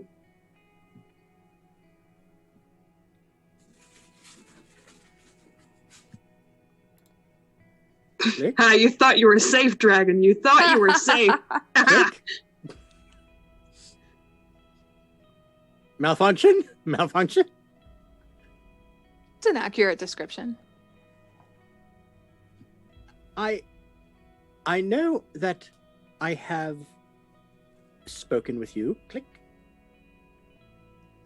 about adapting, click. Certainly,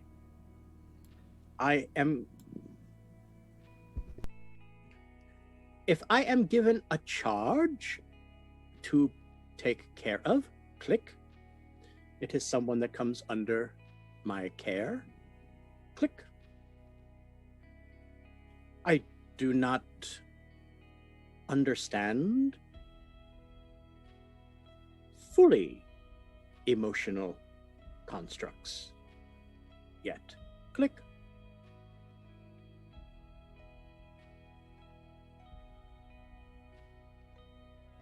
You'll get there. I have confidence. If only confidence was all it took. What? I am in the same boat as Agamemnon, you might say. We are both learning. I would argue that we're all learning. Always. Click. You would have a possible advantage over me. Strix. Click. How so?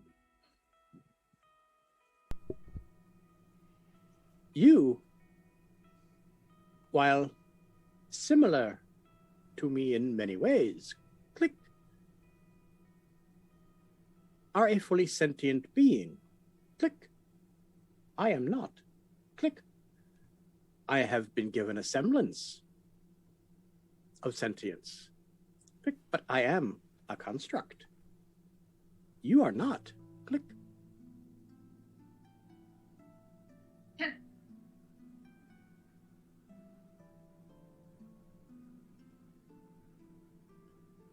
I'm gonna poke Agamemnon.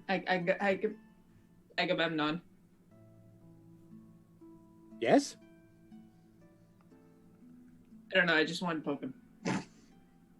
My brain is still wrapping, Squeaks' brain is still wrapping its head around the idea of a semblance of sentience, and it's just like, what are you? I am, as a construct, I have been programmed with responses that I can use in adaptation. Click. But I follow a basic line of programming. Click. And can adapt from it. Click. But independent creation and thought, click, is not a part of that formula. Click. My brain hurts. So does mine. I thought I did not experience pain. Is this what you would call an existential crisis? I would not know that. Click. The fact that you may ask the question answers the question. Huh. Huh. Huh. These conversation starters are amazing. Another! I'm prepared. Love them. They slide out of her chest and she's reading from them. Oh my god. And I keep walking. Get back here! We're having important bonding time! This is what happens when we're all in each other's company for more than 30 days and we've run out of things to talk about. I will cast deafness on myself. I'm doing it. I'm spinning the spell slot. Are you for real? Wow. That lasts for a minute. Yep, I'll do it again. The minute of peace. I'm not listening. I literally can't. So Oh, we're gonna do that thing that kids do where they like wrap their arms and legs around your leg. So Deus is just walking around. Yeah. One stiff leg, kind of just as he walks. Hey, Danos! Hey, Danos! Anyways, we yeah. walk for the rest of the day. So the rest of the day is, let's see. The rest of the day is rather uneventful. And you manage to find a small grouping of rocks. Some are big enough that you're able to stretch out the tents and tarps that you have to build a shelter for the night. I do my usual thing, helping the unseen servants, build the tent. I'm learning. It's a little bit not as clumsy as it normally is. Alrighty. So Diazira kind of looks over at Danos and goes, you know they do it on their own. Did you just want something to do? Yes, honestly, anything to get me away from the conversation starters. Literally anything. Yeah, those are kind of rough. That's cheating! A little introspective. I don't talk to myself that way. Yeah. It takes a while for me to open up to people. I hadn't realized exactly how long it took. Since we've been together for... How many days have we been together? 36. I didn't know that Strix could hear me from here. That is troubling. Awkward.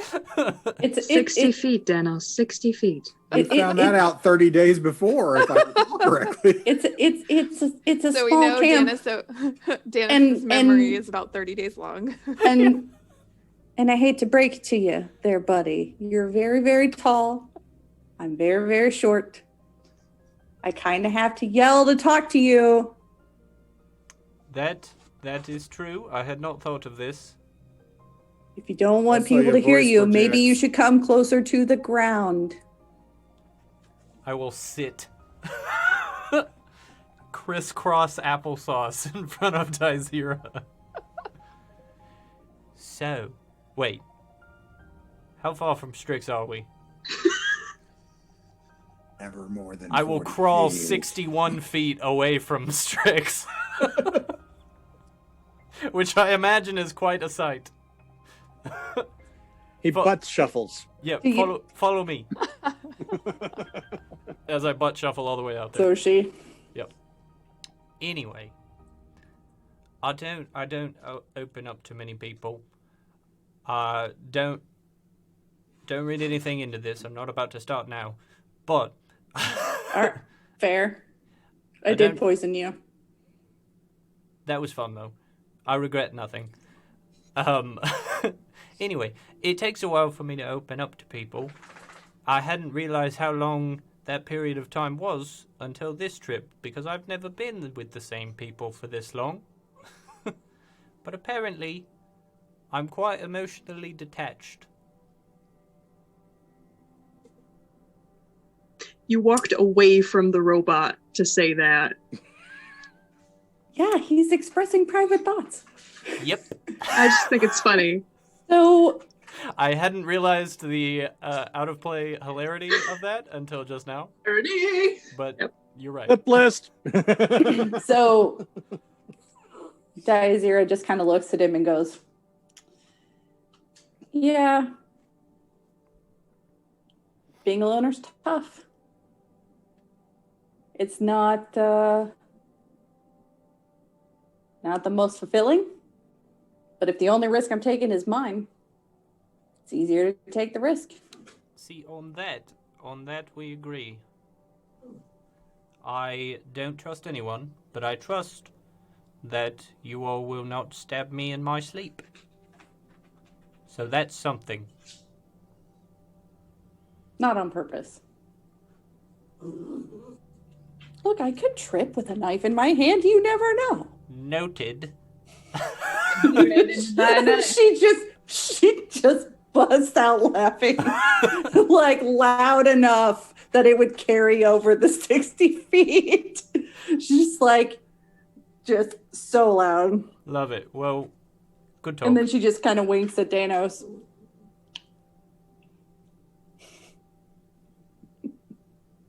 Good talk. Thanks for coming down to my level, by the way. Yeah. Appreciate it. Next time I'll build some stairs. I would appreciate that. It gets quite Or you tiring, could- my neck always being like this. Or you could pick me up. I mean, I have been told not to pick people up without their consent, so is this you giving your consent?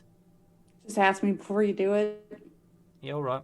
Like before you, hey, You want me to carry come you back with to a sign the... or something. You want me to carry you back to the campsite? Why not? Yeah, alright. She like hops on his shoulders. I put her on my shoulders and we walk back to the campsite. Okay, so Dragon, Yes. can I give the party a perception check? Because the thing is on the back of her neck and she keeps her hair up and in braids. So somebody would have seen it at some point. Okay, so in other words, you not giving the perception check, but everybody else make. Yeah, I want everybody else to roll a perception check to see if anybody's seen it. Okay. Can I Everybody get make a perception see roll. we're actually close to 17. our mic? Tothus definitely saw it. Did Salthus see? 19.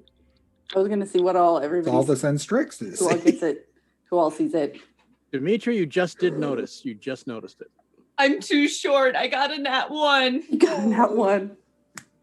Danos, did you roll Squeaks a perception is, check? Squeaks is jealous that he can't hop on Dennis. 9 feet over your head. Yeah, I rolled a 17. A 17. Sweet. So most of the party's seen it, and considering we've been together the whole time, it makes sense. So typically, Daizira has her hair in braids, or it's up on her head to like keep it out of the way when she's doing stuff, right? Especially more that we're in the Wrathlands. So on the back of her neck is a very interesting looking mark or tattoo. What does it look like? I will show you a picture of what it looks like if I can find where I put it. There it is. Into the Discord it goes. You want me to show the audience? I don't know if we can show the audience. Because I can look at it on my phone. I don't know if we can show the audience without messing up the overlay. No, we can't. We have to, No. we have to work on that. I mean like this. There you go. Like that. Although yours might be backwards because I think your picture Yeah. is interposed. So Wait, I can fix that. Anyway, so that's what you see on the back of her neck. Fancy.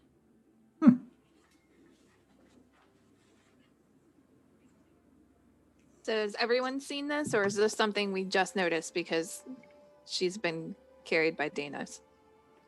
I mean, maybe you just saw it now. Like, I'm assuming that people may have seen it at any given point throughout. yeah, you've been together long enough that it might have come up just that the mark was there and nobody just thought about it. Strix wouldn't have asked because she thinks Zera hates her. And So. now she's at eye level. Yeah, Currently. so she's like probably more eye level to me now. And I see them walking back, and the fact that Danos is carrying her is very odd.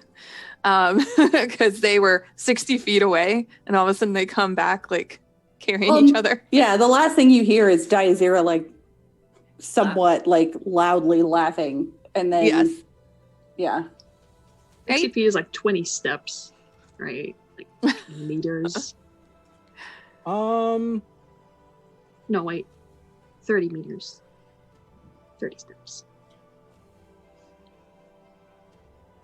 Strix, give me an Arcana check, please. Southis, give me an Intelligence save with advantage. Intelligence save. Oh my god. Dirty 20. Okay.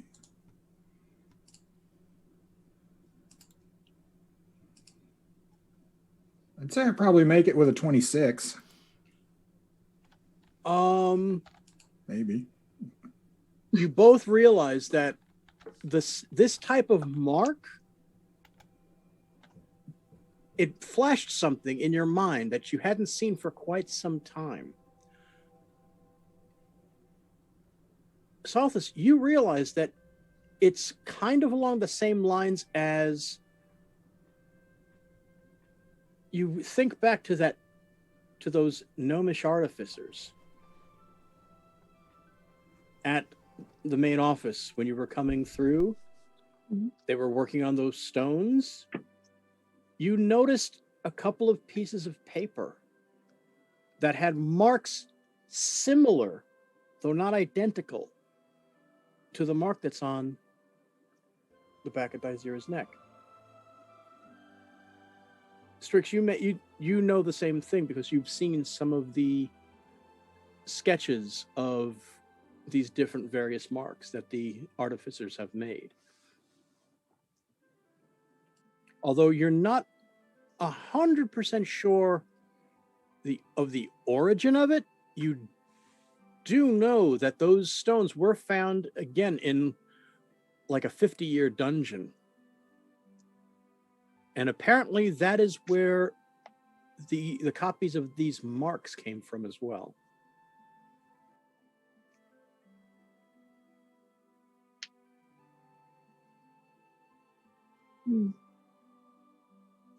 Just gonna silently process all that.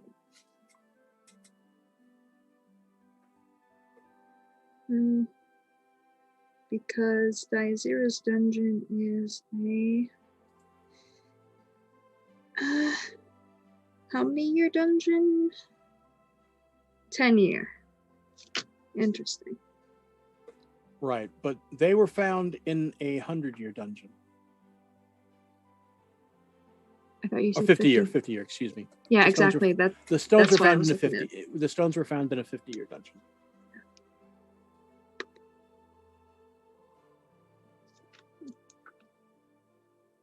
Salthus definitely wouldn't say anything right now. Same.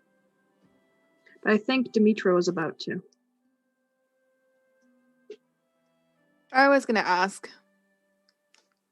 Hey Diazira. I just noticed, what's that on the back of your neck? Something on the back of my neck? Like, so she reaches back and she's like feeling. She's like, I didn't feel like I got bit or anything. There haven't been any bugs. No. It's not like it's like a marking of some Oh, sort. you're talking about this. And she points to it. Yeah. Okay, yeah. I've What does it had mean? this. I don't know. I've just always had it. I say always. I mean, I've had it for as long as I can remember. Do you know anybody else that has it?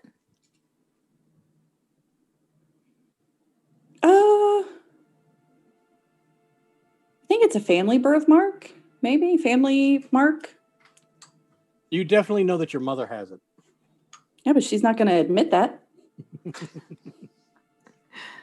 Family birthmark. Yeah, that's what I was told, at least. At least one of your brothers has it as well. First Strix, now Diazira. Maybe I need to double check if I've got any birthmarks. I wouldn't call it a birthmark per se. Fair. Although That is very complex for a birthmark, especially if it's repeated on your siblings. I mean, it's a little bit. She actually wouldn't have said anything about her siblings either. So is that just you musing? Yeah, she's You just. did well. You mentioned family birth. Let me rephrase. Yeah, it's a that. family birthmark, but that she says it's a family thing. You're welcome, but she doesn't expound any further on that. Other members of your family have had the same mark or similar marks? Similar, different spots. Different spots, but the pattern? Similar. That's an unusual trait to be inherited. It's an unusual world. This is not untrue. I would like to look at it with, well, a detection spell, frankly. For that matter, I'd simply like to examine it to see how far into the skin it is. I mean, you're welcome to look. It's not like she pulls her braids out of the way. Am I still? I'm assuming I have hopped down off of Danos' shoulders at this point. Convenience sake, I'd hope. Salthus will sit behind her and he'll spend the time to cast detect magic. Make yourself comfortable for a few minutes. She pulls out a coin and starts flipping it through her fingers as she just kind of. Do I see anything when I finish the ritual? You do see that.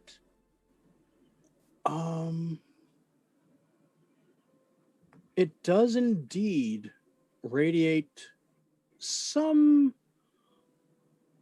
minor magic. You see too that it seems to go out in almost like veins through her. Conjuration magic? A neural network. Is it conjuration magic? Let me. I don't think so. Quick look No. here. If I remember correctly, it's not.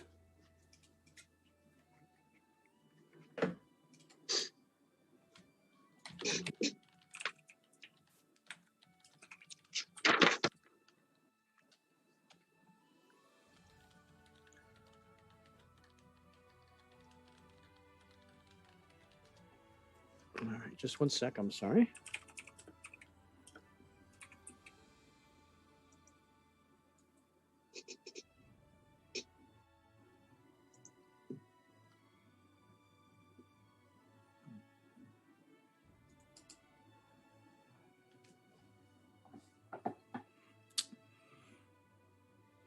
While you're looking that up, he's also kind of carefully kind of palpating it to see if it's raised off the skin or tattooed on or anything like that. So it appears more like a tattoo, right? Like a traditional looking tattoo. There's actually a little bit of, I'm sorry, there's a little bit of, there is a slight coloration of conjuration coming from it, and a little bit stronger coloration of transmutation emanating from it. Do I think that this is involved in the spells that she can cast? That would seem logical, considering that Unseen Servant, as you know, is conjuration, and the Prestidigitation is a transmutation spell. So is Purify Water, if I recall correctly. Mm-hmm. Have I seen you cast Purify Water yet today? We haven't found any water, so no. Purify food and drink. She tried it on the rum. Was that today? Not today. Yeah. You have seen me cast it, just not today. Salthus, while the spell is still going, is going to pour some water in a container, drop sand in it, put it next to her, and he's now watching and says, "Would you mind purifying that, please?" And I'm watching the tattoo. She just kind of shrugs. The way that she casts is she just picks up the cup and just kind of looks at it and stirs it with her finger. And so anytime you've seen her do this, she kind of stirs it and the imperfections just kind of come up and then just dissipate. And then Tattoo showing transmutation magic during this? Yes. Mm-hmm. And then she hands you the water and says, "Here you go." Thank you. That's why you can cast the spells you can. And he drinks the water. How did she get it? Inherited, I suspect, based on the mention of the family line. I assume your other family members who've shown this can do the same thing.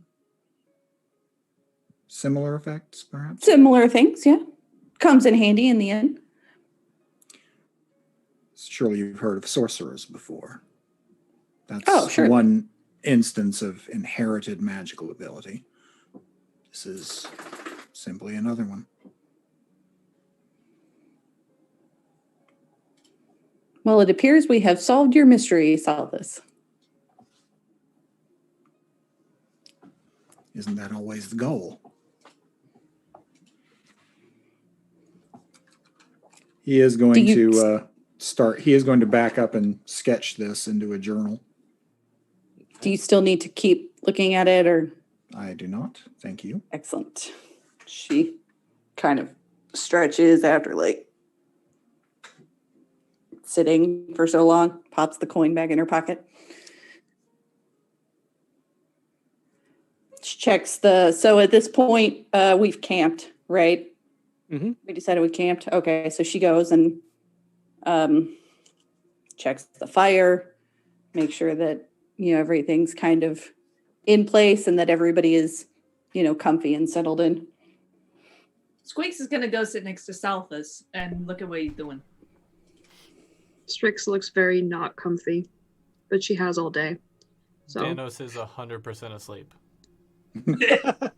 Agamemnon is up on the top, is on one of the taller rocks. Demetrius kind of sitting next to Strux. Curled up, trying to sleep. All right, so you'll go through your watches, and the night goes by rather uneventfully. If we get to Salthus's watch. I also had a thing. Okay, you go first. I guess, yeah. I have first watch usually. I want to spend essentially my 6 hours of standing still, because I always still hear and see as normal, but I kind of like turn down a bit. And usually I'm working on drawings or maps. I would like to actively try to remember things from before I was found. I'm pretty sure it's not going to work, but I've never actually tried. So, it's going to spend 6 hours doing that. Okay. Give me a perception. Give me a percentile. Oh, God. Which dice? Get out of here.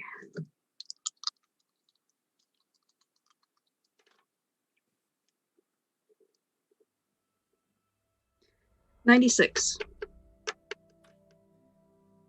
You're trying to get through.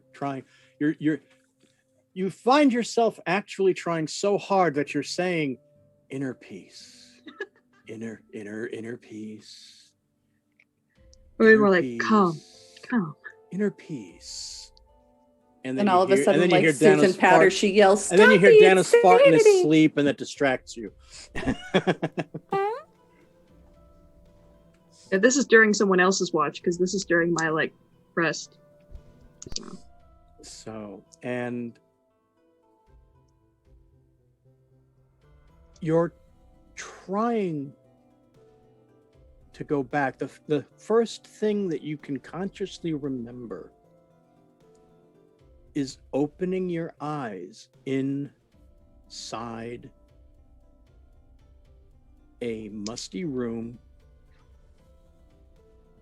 all cold stone all around, and a group of 5 or 6 people all standing around a table looking at you, being very surprised. And these are the delvers that discovered you in this room. And somehow you do not even know yourself how all of a sudden your eyes just suddenly opened up and you became aware of what was going on around you. They seemed to know what you were, because they were saying, I think it's a servitor. You remember, is the first thing you hear somebody saying.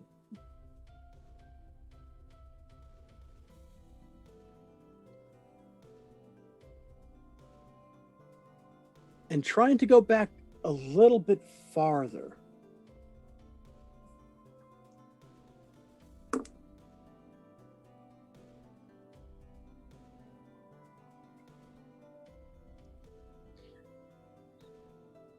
In trying to go back a little bit farther, you get one brief glimpse of something. You feel like you're looking at your own hand, but it's not mechanical. Oh, God. What? And then all of a sudden, the memory just fades. As in it's organic? It's... As in it's organic. Human? You're not sure if you're seeing colors or not.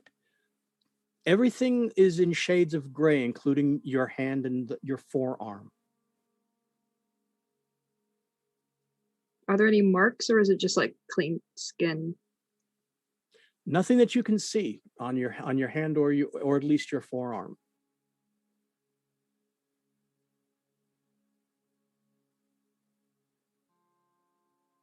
But that's all that you see, and all of a sudden there's a flash of light, and it's gone again. I rolled percentiles and I got a 3. So that's why I gave you that.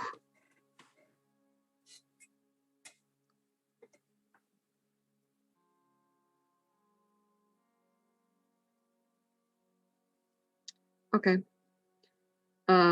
Whoever's watch this is on, Strix would suddenly start to like move a little, like adjusting, but not say anything. Okay, that's it. Okay, Salthus.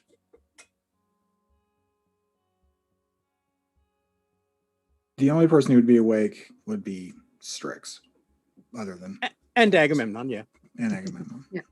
They'd be the only two beings in the area that are alert right now. And whoever's on watch. Salthus. Mhm. It's his watch. That's the Strix. After about 15 minutes since you woke Salthus up and he took his turn, he had gone around to some of the other side of one of the rocks, the larger rocks. You start seeing the play of multicolored lights. Would you go and look? Does it seem like something that could harm him? You don't know until you go look. It's coming from where he went, so. I'm gonna stealthily try to look. I don't want to intrude upon his privacy, but I do want to keep him safe. Give me a stealth check. Yeah. 8. Oh, natural 19. 23. Oh yeah, Okay. That's gonna pass my passive certainly. When you come around at all, what you see is he's sitting down on the ground with his back against a rock, and there are 4 sort of glowing lights sort of swirling in the air. They're each a different color, and they almost look like vague, kind of pixie colored things. There's a green one, a blue one, a red one, and a yellow one, and they're kind of moving around. And you can see that, if you look at Salthus, he's cast dancing lights, and he's kind of conducting it with one hand.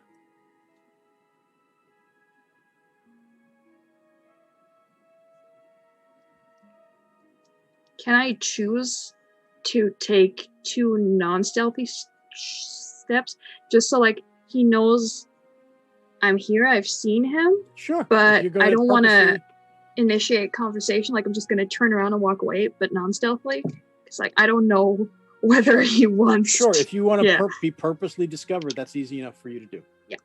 When he hears that, he will say, "You can come out, Strix. I knew you were the only one awake anyway." I did not mean to intrude if I did. You didn't. Might I ask what it is you're doing? I don't suppose you ever heard the name the Magnificent Malik, Maestro Most Mysterious, have you? Have I? In his file or otherwise?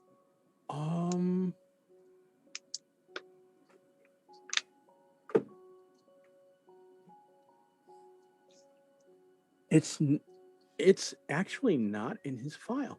Mm-hmm. Give me a history check though to see if you recognize the name. At disadvantage because it's outside of your. Expertise. Don't fail me now. At disadvantage, as I said. Yeah. 17. I rolled a 10 Okay. and a 17. Okay, so yes, you seem to have recalled hearing the name somewhere in passing. I've heard the name, but nothing more. Master Illusionist with the Carnival Astromedae, a circus traveling a circuit. They still travel to this day, if I understand correctly. I've not seen a show. One of the many headliners they had 10, 20 even years ago was the Magnificent Malik. To me, he was simply Winston Summerholt. He was my grandfather, you see. This was the spell with which he started every performance, This is the spell with which he enchanted children's storytelling before the big top performance began every night. This is the first spell he ever taught me. Each one has a name, by the way. This is his cast of characters for his stories.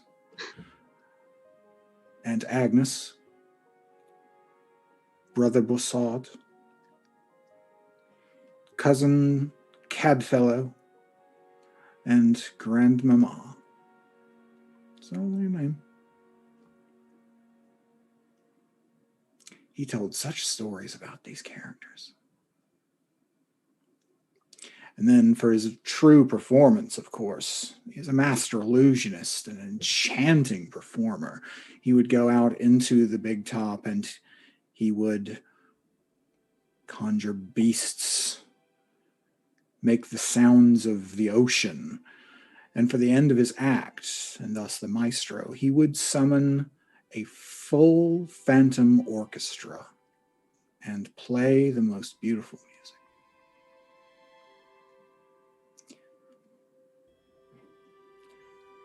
He toured with them for decades. Had a son on the road, brawny fellow, but not so much up here. That one retired rather early from the road when he met a farm girl who did not approve of the carny life. Off they went, off the road, but in a place where it so happened the carnival wintered every year.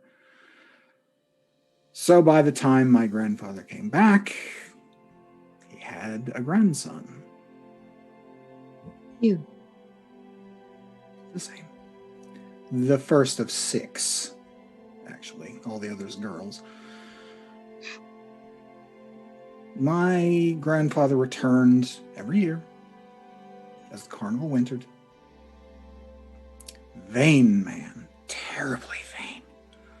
Had a brilliant big bushy mustache that he'd kept waxed on the ends, and you couldn't even see his mouth for the thing. Vain man. Spry, sprightly, proud, guarded at times, but generous to a fault. He hardly kept a penny that he made. There was always an orphanage that needed something, or a widow who was down on her luck and was going to lose a farm along the circuit. It's always something. That's why he never had any money, you see. That's why the year that he could no longer go back, the year that he came back exhausted. He's never exhausted. He always had energy. Not that year, though. That year he came and he stayed and watched the carnival go without him in the spring. He never saw them again, because by the time they came back, the worst sign of it was when his mustache began to fall out of his face. I was too young to do anything. Didn't stop me from trying. I'd already learned a few spells from him, naturally. It's hardly anything in that village. Tiny little hamlet of a place. Every peddler that came through, I would check their books. The paltry excuse for a library that the village priest had, I went through every one, trying to figure it out. The priest was no one of importance, no one of any ability, certainly. the one time we did have someone with more ability come through. A circuit riding priest of higher stature in the church. When my grandfather could not pay for the spell that might have helped, well, obviously that was his fault. He had not been faithful. He had not saved appropriately. He had not this. He had not that. There was enough healing to fix his broken collarbone from where I hit him with a rock for impugning my grandfather's very soul, you understand.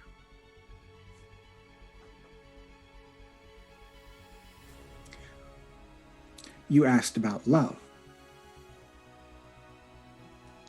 Thus I thought about what love will drive you to do. In my case, it drove me to learn about magic. I said that magic is not anything I love, and it isn't. It's a tool. It's a means to an end. We live in a world unquestionably that has gods. I give them no faith. I give them none of my attention. Because for a man like Winston Summerhold, there was no mercy. There was no paladin in shining armor to ride forth and cure him with a miraculous touch. There was simply a hand out for money. I will understand the frailties of mortal bodies. I will know their secrets, and I will make damned sure before I leave this world that we do not depend on the gods to save one another from that happening. I am a necromancer, Strix.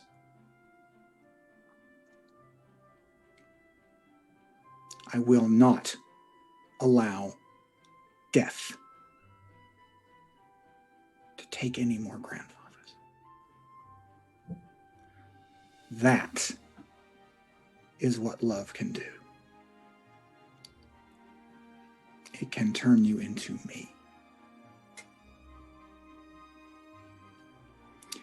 And as he says those last words, each one of the lights changes color to a ghostly blue with a vague, shadowy skull shape within. And then they all just wink out as he casts them away.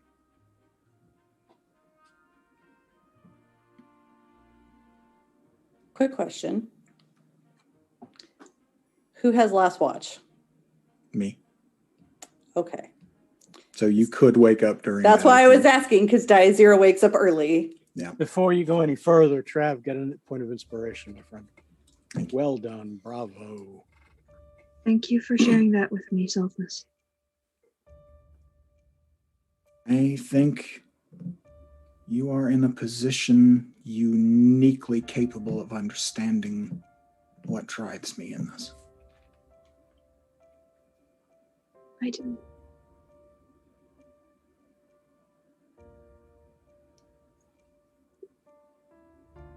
And I think I might need to learn some understanding of the human body myself as well. Perhaps.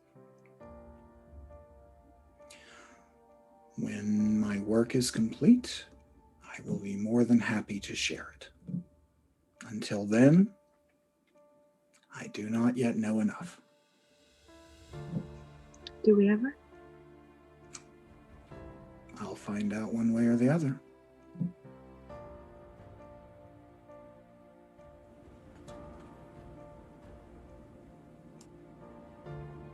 All right, so now we got to find out. Do I wake up? And if I did, what did I hear? What's a wake up check? Huh. Like, Yeah, is this wisdom? happening? So I'm assuming that this is happening like near the end of your watch. Mm-mm. No, when is it happening? That probably started about 15 minutes in, but that doesn't mean you couldn't have woken up. There's extra light, there's extra sound. He wasn't being particularly loud, but he was on the other side of the rock and all, so. Give me Constitution check. A Constitution check? Okay. Salthus, Strix's voice sounds completely different, by the way. There's a, well, less robotic thing to it right now. Salthus, you're about how far away when you're talking about this from everybody else? 30, 40 feet at most. Dazir, you are awakened by muffled speaking, but that's about it. It's not nothing that you can, but you know that you can hear Salthus speaking. You know it's Salthus and you know it's Strix, but you're not sure exactly of what they're saying. But you do notice that there's a coalescence of light going on behind the rock. I was going to say, because if he's casting dancing lights, unless he's specifically hiding it behind the rock, like, Actually, if you're underneath the tent, in where the rocks are and he's on the other side, you wouldn't see the lights through the tent. They don't cast very much shadow. That's a specific thing about dancing lights. He's like all the way around the rock, and then... You do hear the voices. Okay. But you wouldn't be able to notice the colors because, again, you have the tent over you and they're on the other side of the rocks. So she wouldn't like, she wouldn't like go interrupt or anything. She'd just kind of lay there until it looked like they were breaking up or until it was her normal time to get up. Okay. I will say Salthus does not go back into the camp when it comes time for him to. He stays out here for his watch, and at some point he'll begin his reading for the spell book for the day. Oh, we'll see. That's different. So if you're not in the camp when she wakes up, Then right, he'd if probably you don't go come looking, back, I then imagine. she'll come Yeah. looking for him. No, Okay. he doesn't. He's sitting right where Strix left him. I don't go back either. I won't know. We're both standing there. Oh, okay then. She's standing, I'm sitting, or whatever. He's at some point he's reading his spell book, preparing spells for the day. She'd kind of like realize she wouldn't be quiet about getting up, like, because it's her normal time. So she gets up, does her normal stuff, preps make sure the fire is doing whatever it needs to do for the day. Oh, sorry. Is it that time already?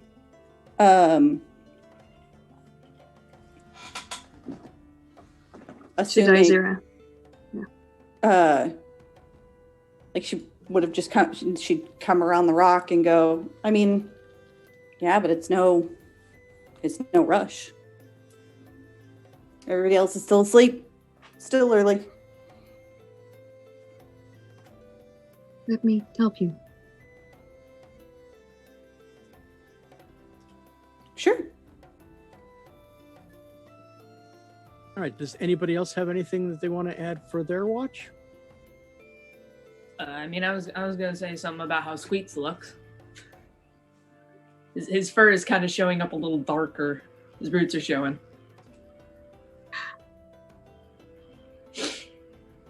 You color your hair? Squeaks dyes his fur, yeah.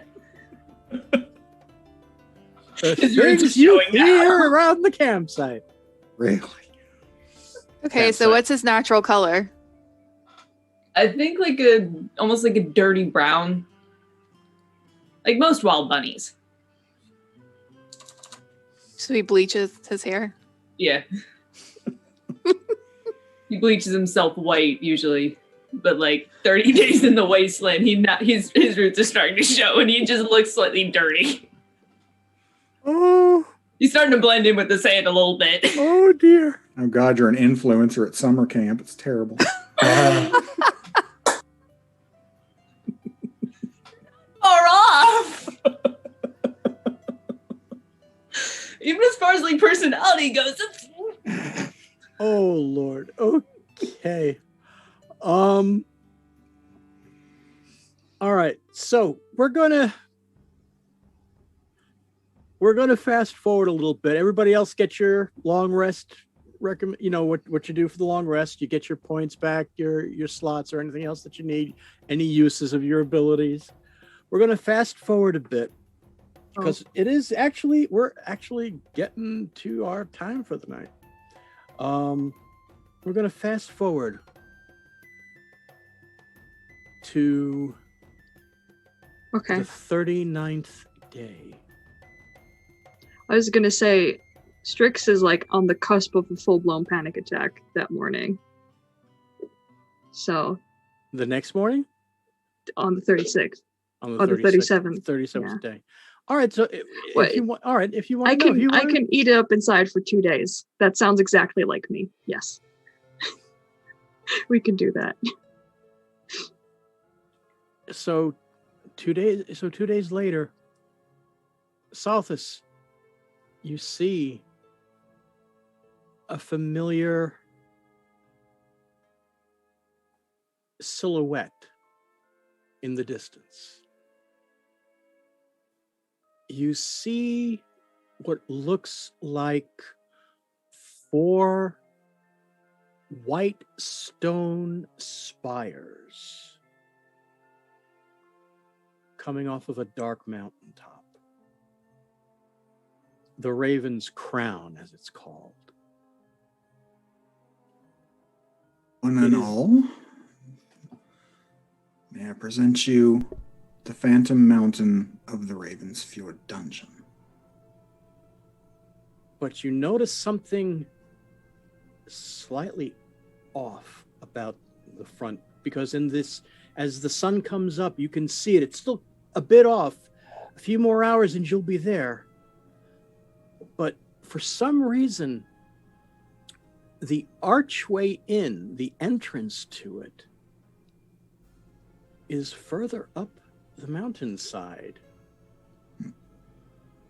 than has been in your experience. In fact, it almost looks as if the mountain is a bit taller. May cut off at a plateau. There does seem to be that you can see from here. You can see like there does seem to be like a little bit of a natural track. Well, when you go up it, there is a natural track up onto the entryway, but you do notice that seems to be a bit higher up than you're certainly been used to. We don't get the whole mountain, it seems. Is that what we're looking for? Yes. Oh. This is the Phantom Mountain itself. Oh, men be praised. We are here with some time to spare, which means we could camp outside of it or just inside the door and wait for it to move. Or we could try and pursue secrets that no one has ever had time in this 6-month cycling dungeon to ever see. What type of secrets are we talking about? If we knew that, they wouldn't be secrets, Sister Demetra. You see Diaz. I was going to say, you see Diazera just kind of raise an eyebrow. You have piqued my interest. I say we go for the secrets. You're still about a day away from it, but that's how big this is that you can see that clearly this far away. I say we go in. I say we see how deep we can go. Let's see how deep this rabbit hole goes. You do know that as far as your calculations are concerned, it took you a little bit more than a month to get there. And there were 3 months to go, as far as you knew, for the dungeon to return to Firth. So that means you would have 2 months of time to do whatever you wanted to do in that location. If our calculations were correct. I wonder if we're still allowed to keep what we find. Same trip. Uh, We may wish to take care how far we go, even with the time. This is... We might... Only the dungeon that normally appears outside Ravensfjord is only so tall. This mountain is taller. By your estimation, it's a good 150 feet taller. My thinking is, with 2 months estimated time, who knows if the dungeon complex continues past the part that goes to Firth. We could actually take ourselves too far down. I'll be perfectly honest. I'll want to basically be at the exit when it gets back to Firth. Because I would like to get out of the dungeon as soon as possible. So we could go in, spend 1 month going in, spend another month getting back out, and then just be near the exit when it gets to Firth. No chances. Reasonable. So, you remember a couple weeks ago when I asked Min for some assistance? Yes. I have prepared that spell today. If we would if we have, lingering questions that need answered. Demetra immediately steps in front of Danos to not be behind you. You're quite close. I believe she is remembering a prior prayer, Danos. Mm-hmm. If we're calling men. Oh, I don't want to be over there. No, yeah, that's fair. That's fair. They tend to be a bit tricksy that way. Yep. Anyway, does anybody have any lingering questions they want to answer? Now, which spell are you talking about? I'm talking about augury. Augury. Okay. So many. These are basically like, good, bad, or a bit of both. It's not really a yes or no situation. Or an open-ended question situation. I know. I believe it was about a course of action over the next 30 minutes, correct? 7 days. He says as he checks his spell list. Does as he clicks the stuff. Nope, totally 30 minutes. I am completely wrong. Drex? Yes. Are you well? No. Do we need to rest before going in? No. You need a hug? I am unsure. You want a hug? Yes. I give her a hug. Pats your back. I just kind of wrap my front paws around her legs. Charisma save with disadvantage against Bunny Hug. It is, you notice, Squeaks, her leg isn't as cold as you'd expect. God. I mean, I'm not going to say anything, because that's a very strange thing to say, but... Your leg is warm. You're not nearly the ice princess you were last time. I'm sorry, I'm not going to be talking to a member of my party and say, hey, nice legs. I didn't say hot. I just said they're not cold. Still. Not as cold as usual. Cold as ice. Oops, there's the DNC. Anyway, sorry. just know that I have access to that. If anyone thinks of anything, That might be something that would be good if we get really deep into the dungeon and we're worried. We could always just say, hey, are we outside of the part of the dungeon that goes to Firth? Or if we walk in this direction, will it be good? that's an option. I'm Right, sorry. because remember, the augury is simply a good or bad. Yep. Not yes or no, not open-ended, just good or bad. Or woe. Or both. Or neither. Or neither. Yep, alright. Well, just thought I'd put that out there. Anyway, let's carry on. Thank you. All right, so you're at the end of the 39th day. On the 40th day, you'll be able to get to the dungeon. And before you actually get to the dungeon, and we'll take care of this later, my friends, I give you 4th level. So you will be at 4th level when you enter the dungeon.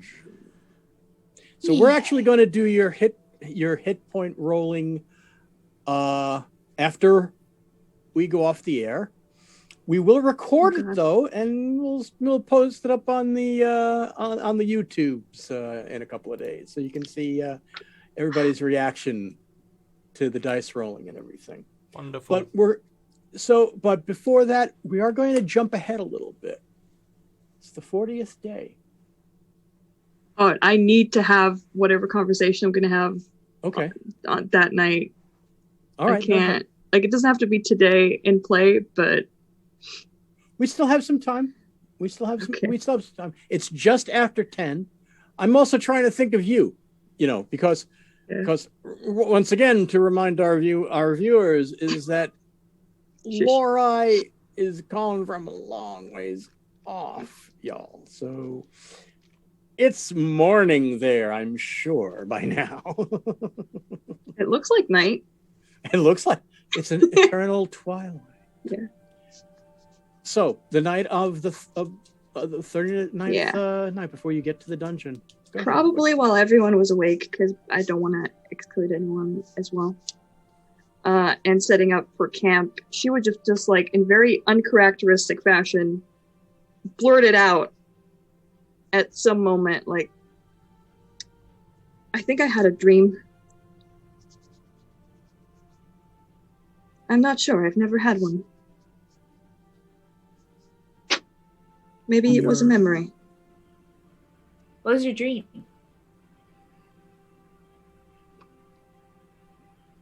I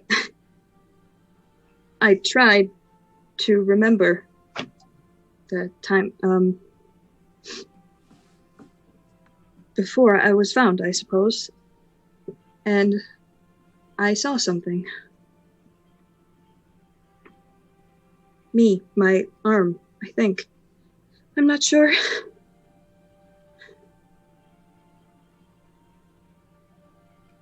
The problem is it wasn't mechanical.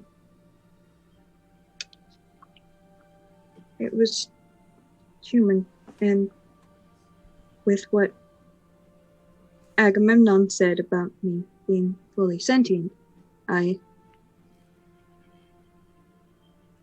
have been having difficulty functioning at my normal rate.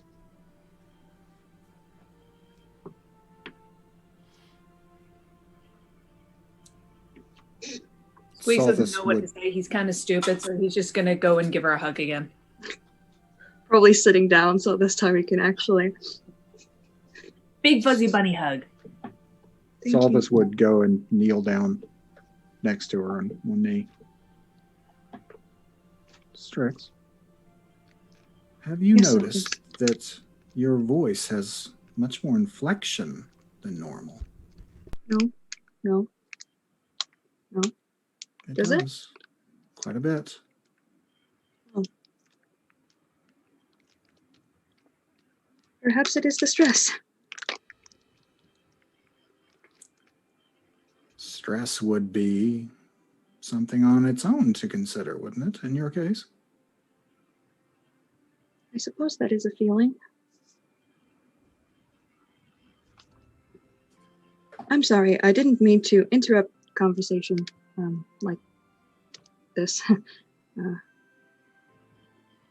It's just been bothering me. A lot.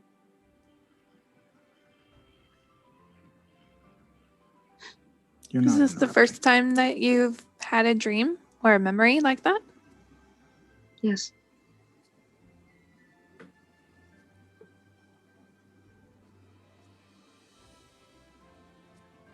I don't know what to make of it. Did you recognize anybody else in your dream? It was a figment of flash. I didn't even see what kind of humanoid hand it was. I only somehow knew that it was me.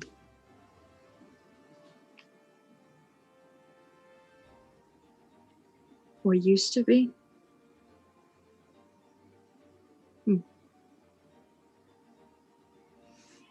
Squeaks is gonna sleep curled up next to Strix tonight.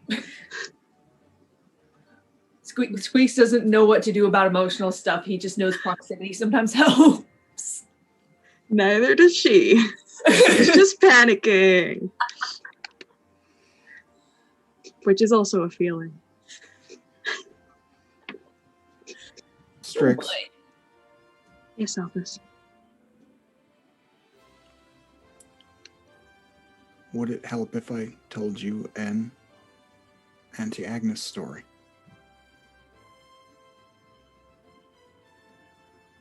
I think we can all use a good story. Alphys will sit down. He will cast... He'll take out a small pinch of phosphorus dust, sprinkle it into his hand, and he will call each one out by name, sort of plucking them from his palm.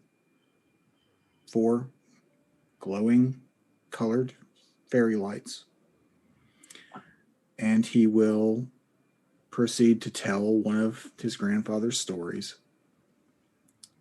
a bedtime story, as it were. And he will animate each light as they talk. They'll bob, Cadfellow is an imbecile. He's always the if it was a Goofus and Gallant story, he's always the Goofus, and that's how that goes. So, does everyone see this? Oh yeah, absolutely. There's no hiding it, for God's sake. It's not a bad story, apparently. I just for the hell of it rolled a performance check and got an 18, so it's not a bad story. Demetra didn't hear any of the story because she's solely focused on the lights. In true cat fashion. Squeaks is sitting crisscross applesauce like a small kid, just like, ooh. That's fine. That's what Eusalthus used to do when his grandfather told this story. So, all right. So you roll that, and you got a great performance. One that your grandfather would probably approve of and be proud of. And I'm not crying, you're crying. And Strix, you do feel, although you might not understand why, you do feel somewhat relieved. Another feeling. God. So many of those. The floodgates have opened, apparently.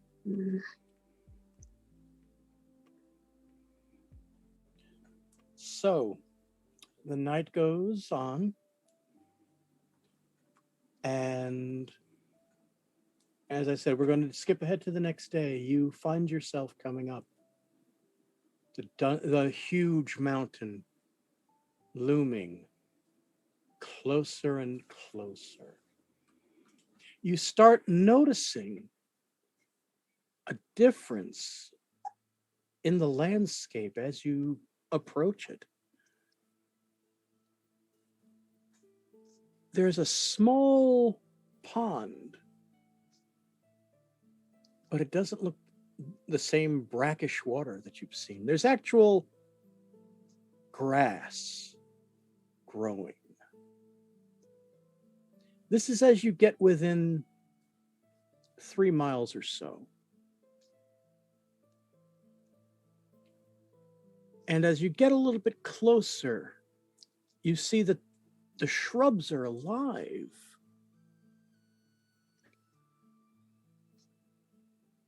You also hear sounds that you haven't heard in a long time, in months. Certainly not while you've been in the Wrathlands. You hear the slightest bit of bird song coming from green trees. I just started hearing the birds singing outside. Oh God, that was like perfect timing. Oof. Are you in the Wrathlands? As you get closer, the grass seems to be getting lusher. Salthus, this reminds you very much of the trees and the colors of some of the surrounding area of Ravensfjord surrounding the dungeon.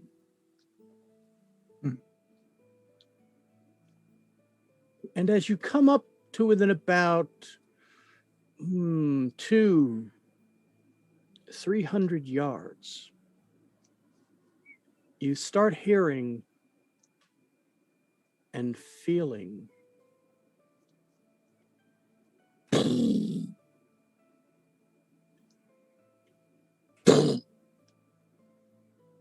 mammoth footsteps. No, and into view. No. Into view. No. Stands what looks to be a giant skeleton. The skeleton of a giant, bearing a huge battle axe, wearing tattered furs and a horned helmet. And as it roars, somehow it roars, though it seems to have no lungs whatsoever, icy breath comes from out the skeleton's mouth.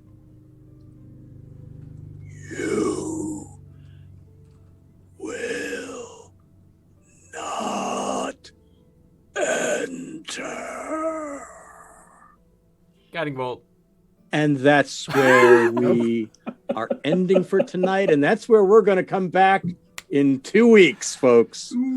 Because, friends and fiends, viewers, we are, as I said at the top of the show, we are taking off next week because several of our wonderful players need to take care of some business of their own. And, Dragon. Yes. Does he have a spear and magic helmet? No, battle axe and magic helmet. No, spear and magic helmet. Yes, I understand. I'm spear and magic helmet. Especially considering there's a rabbit right there. Well, yeah. The rabbit not getting it is painful. We'll tell you after the stream, Bob. Anyway. I couldn't help it. It was there. Anyway. Friends and fiends, please give your kind attention to... Oh, I forgot. I almost forgot. Tonight's Chosen. There was no Chosen. I rolled last week.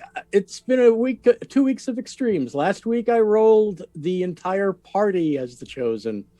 And this week I rolled that there is no Chosen.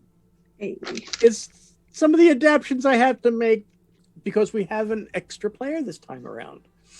but it's a happy circumstance, of course. And but at any rate, because there was no chosen tonight, that means once again there is no immunity for our next session. So all of you are in the crosshairs of our friend, the surprise die. So now that that is out of the way, kindly give your full attention to our great players and great people that are here as they tell you where you can find them and what they're up to. And we will start with Celine. Well, hi, I'm Celine. You can find me here on Wednesdays for Surprise Party. You can find me on my own Twitch channel, twitch.tv/Celine. You can find me on Twitter at Celine, linked in the chat. And soon I will be, within the next couple weeks. Oh my gosh, within the next couple weeks, I will be on Greater Restoration. Yeah, Greater Restoration in a Fantasy Age Titans-Grave campaign. So I'm looking forward to that. So that's where you can find me. All right. Thank you. And next, Trav. Again, kudos on that story tonight, my friend. Outstanding. I am Traveler Farlander. I am at TW Farland. The latest episode of the Shadows over Charlotte, a Shadowrun story, dropped on the Dice Fiends podcast. It will continue every Wednesday until it's done, which there are a few more episodes. You can always go back and listen to the whole thing. Please do. Tell them that you heard about it from me. Other than that, if I announce any other projects, which I might be soon, you'll hear about it on Twitter. Okay. Hey, Trav. They're at Dice Fiends, is that correct, on Twitter? Yes. Let me go check real quick, because they will kill me if I get this wrong at this moment. Don't wait. Because it sounds cool. I just want to make sure I can find it. Sorry. All right. It is at Dice Fiends. Yes. Thank you. Awesome. For bringing that All right. up. Excellent. Outstanding. Thank you very much. Next, we have Lydia. Hello. You can find me, Lydia, every Wednesday night here on Surprise Party. And you can find me on the internet and Twitter at Lydia_Gaz. Okay. And next, of course, we go to everybody's favorite Furbolg, Big B. Yes, I am the Big B's Hand. You can find me on the Twitter at Big B's Hand. You can also find me on Twitch at Big B's_Hand. I should be finally getting back to streaming within either next week or the week after that. And we've got exciting things coming to the channel, so stay tuned for that. That's it. You can also find me every other Sunday here for Utharian Legends, which I always forget because Celine plugs it at the beginning. All right. And next up we have Bob. I plan on vanishing for 2 weeks. I'll see you at the next episode. All righty. Well, quick and to the point. And finally tonight, our wonderful servitor, Laura. I'm still reeling, so I'm going to keep it short. You can find me at chaoticlawful_Inc. I stream. We play D&D on Saturday evenings. We have a new guest coming this Saturday, our own Cloud Style Gamer. He was very popular during CLPB week, so if that doesn't draw you in, then the great D&D should. No. All righty. Anything else? No. Okay. Well, dear friends and fiends, I have been your humble and happy AF Dungeon Master. Yeah. Because how could I not be happy AF with this bunch of players. In fact, you know what? Everybody did such great stuff tonight. Each of you will get a point of inspiration. Wait, I have I two. literally did No, not. you can only have one at a time. Gotcha. So, Carry the one. so all of you will have a point of inspiration, and basically that gives you the chance to re-roll something. So, but in any event, and we're going to be doing our hit point rolling for 4th level afterwards. But in the meantime, I am, of course, Yield Dragon. You can find me here every Wednesday night running this game in this world for these wonderful players. You can find me on the Twitter sphere at Draconic Verses, as well as following me over at D&D Surprise Party. That's Surprise Party minus the U. And of course, on here at on Twitch, you can find me at Yield Dragon. I know I keep saying stuff is coming.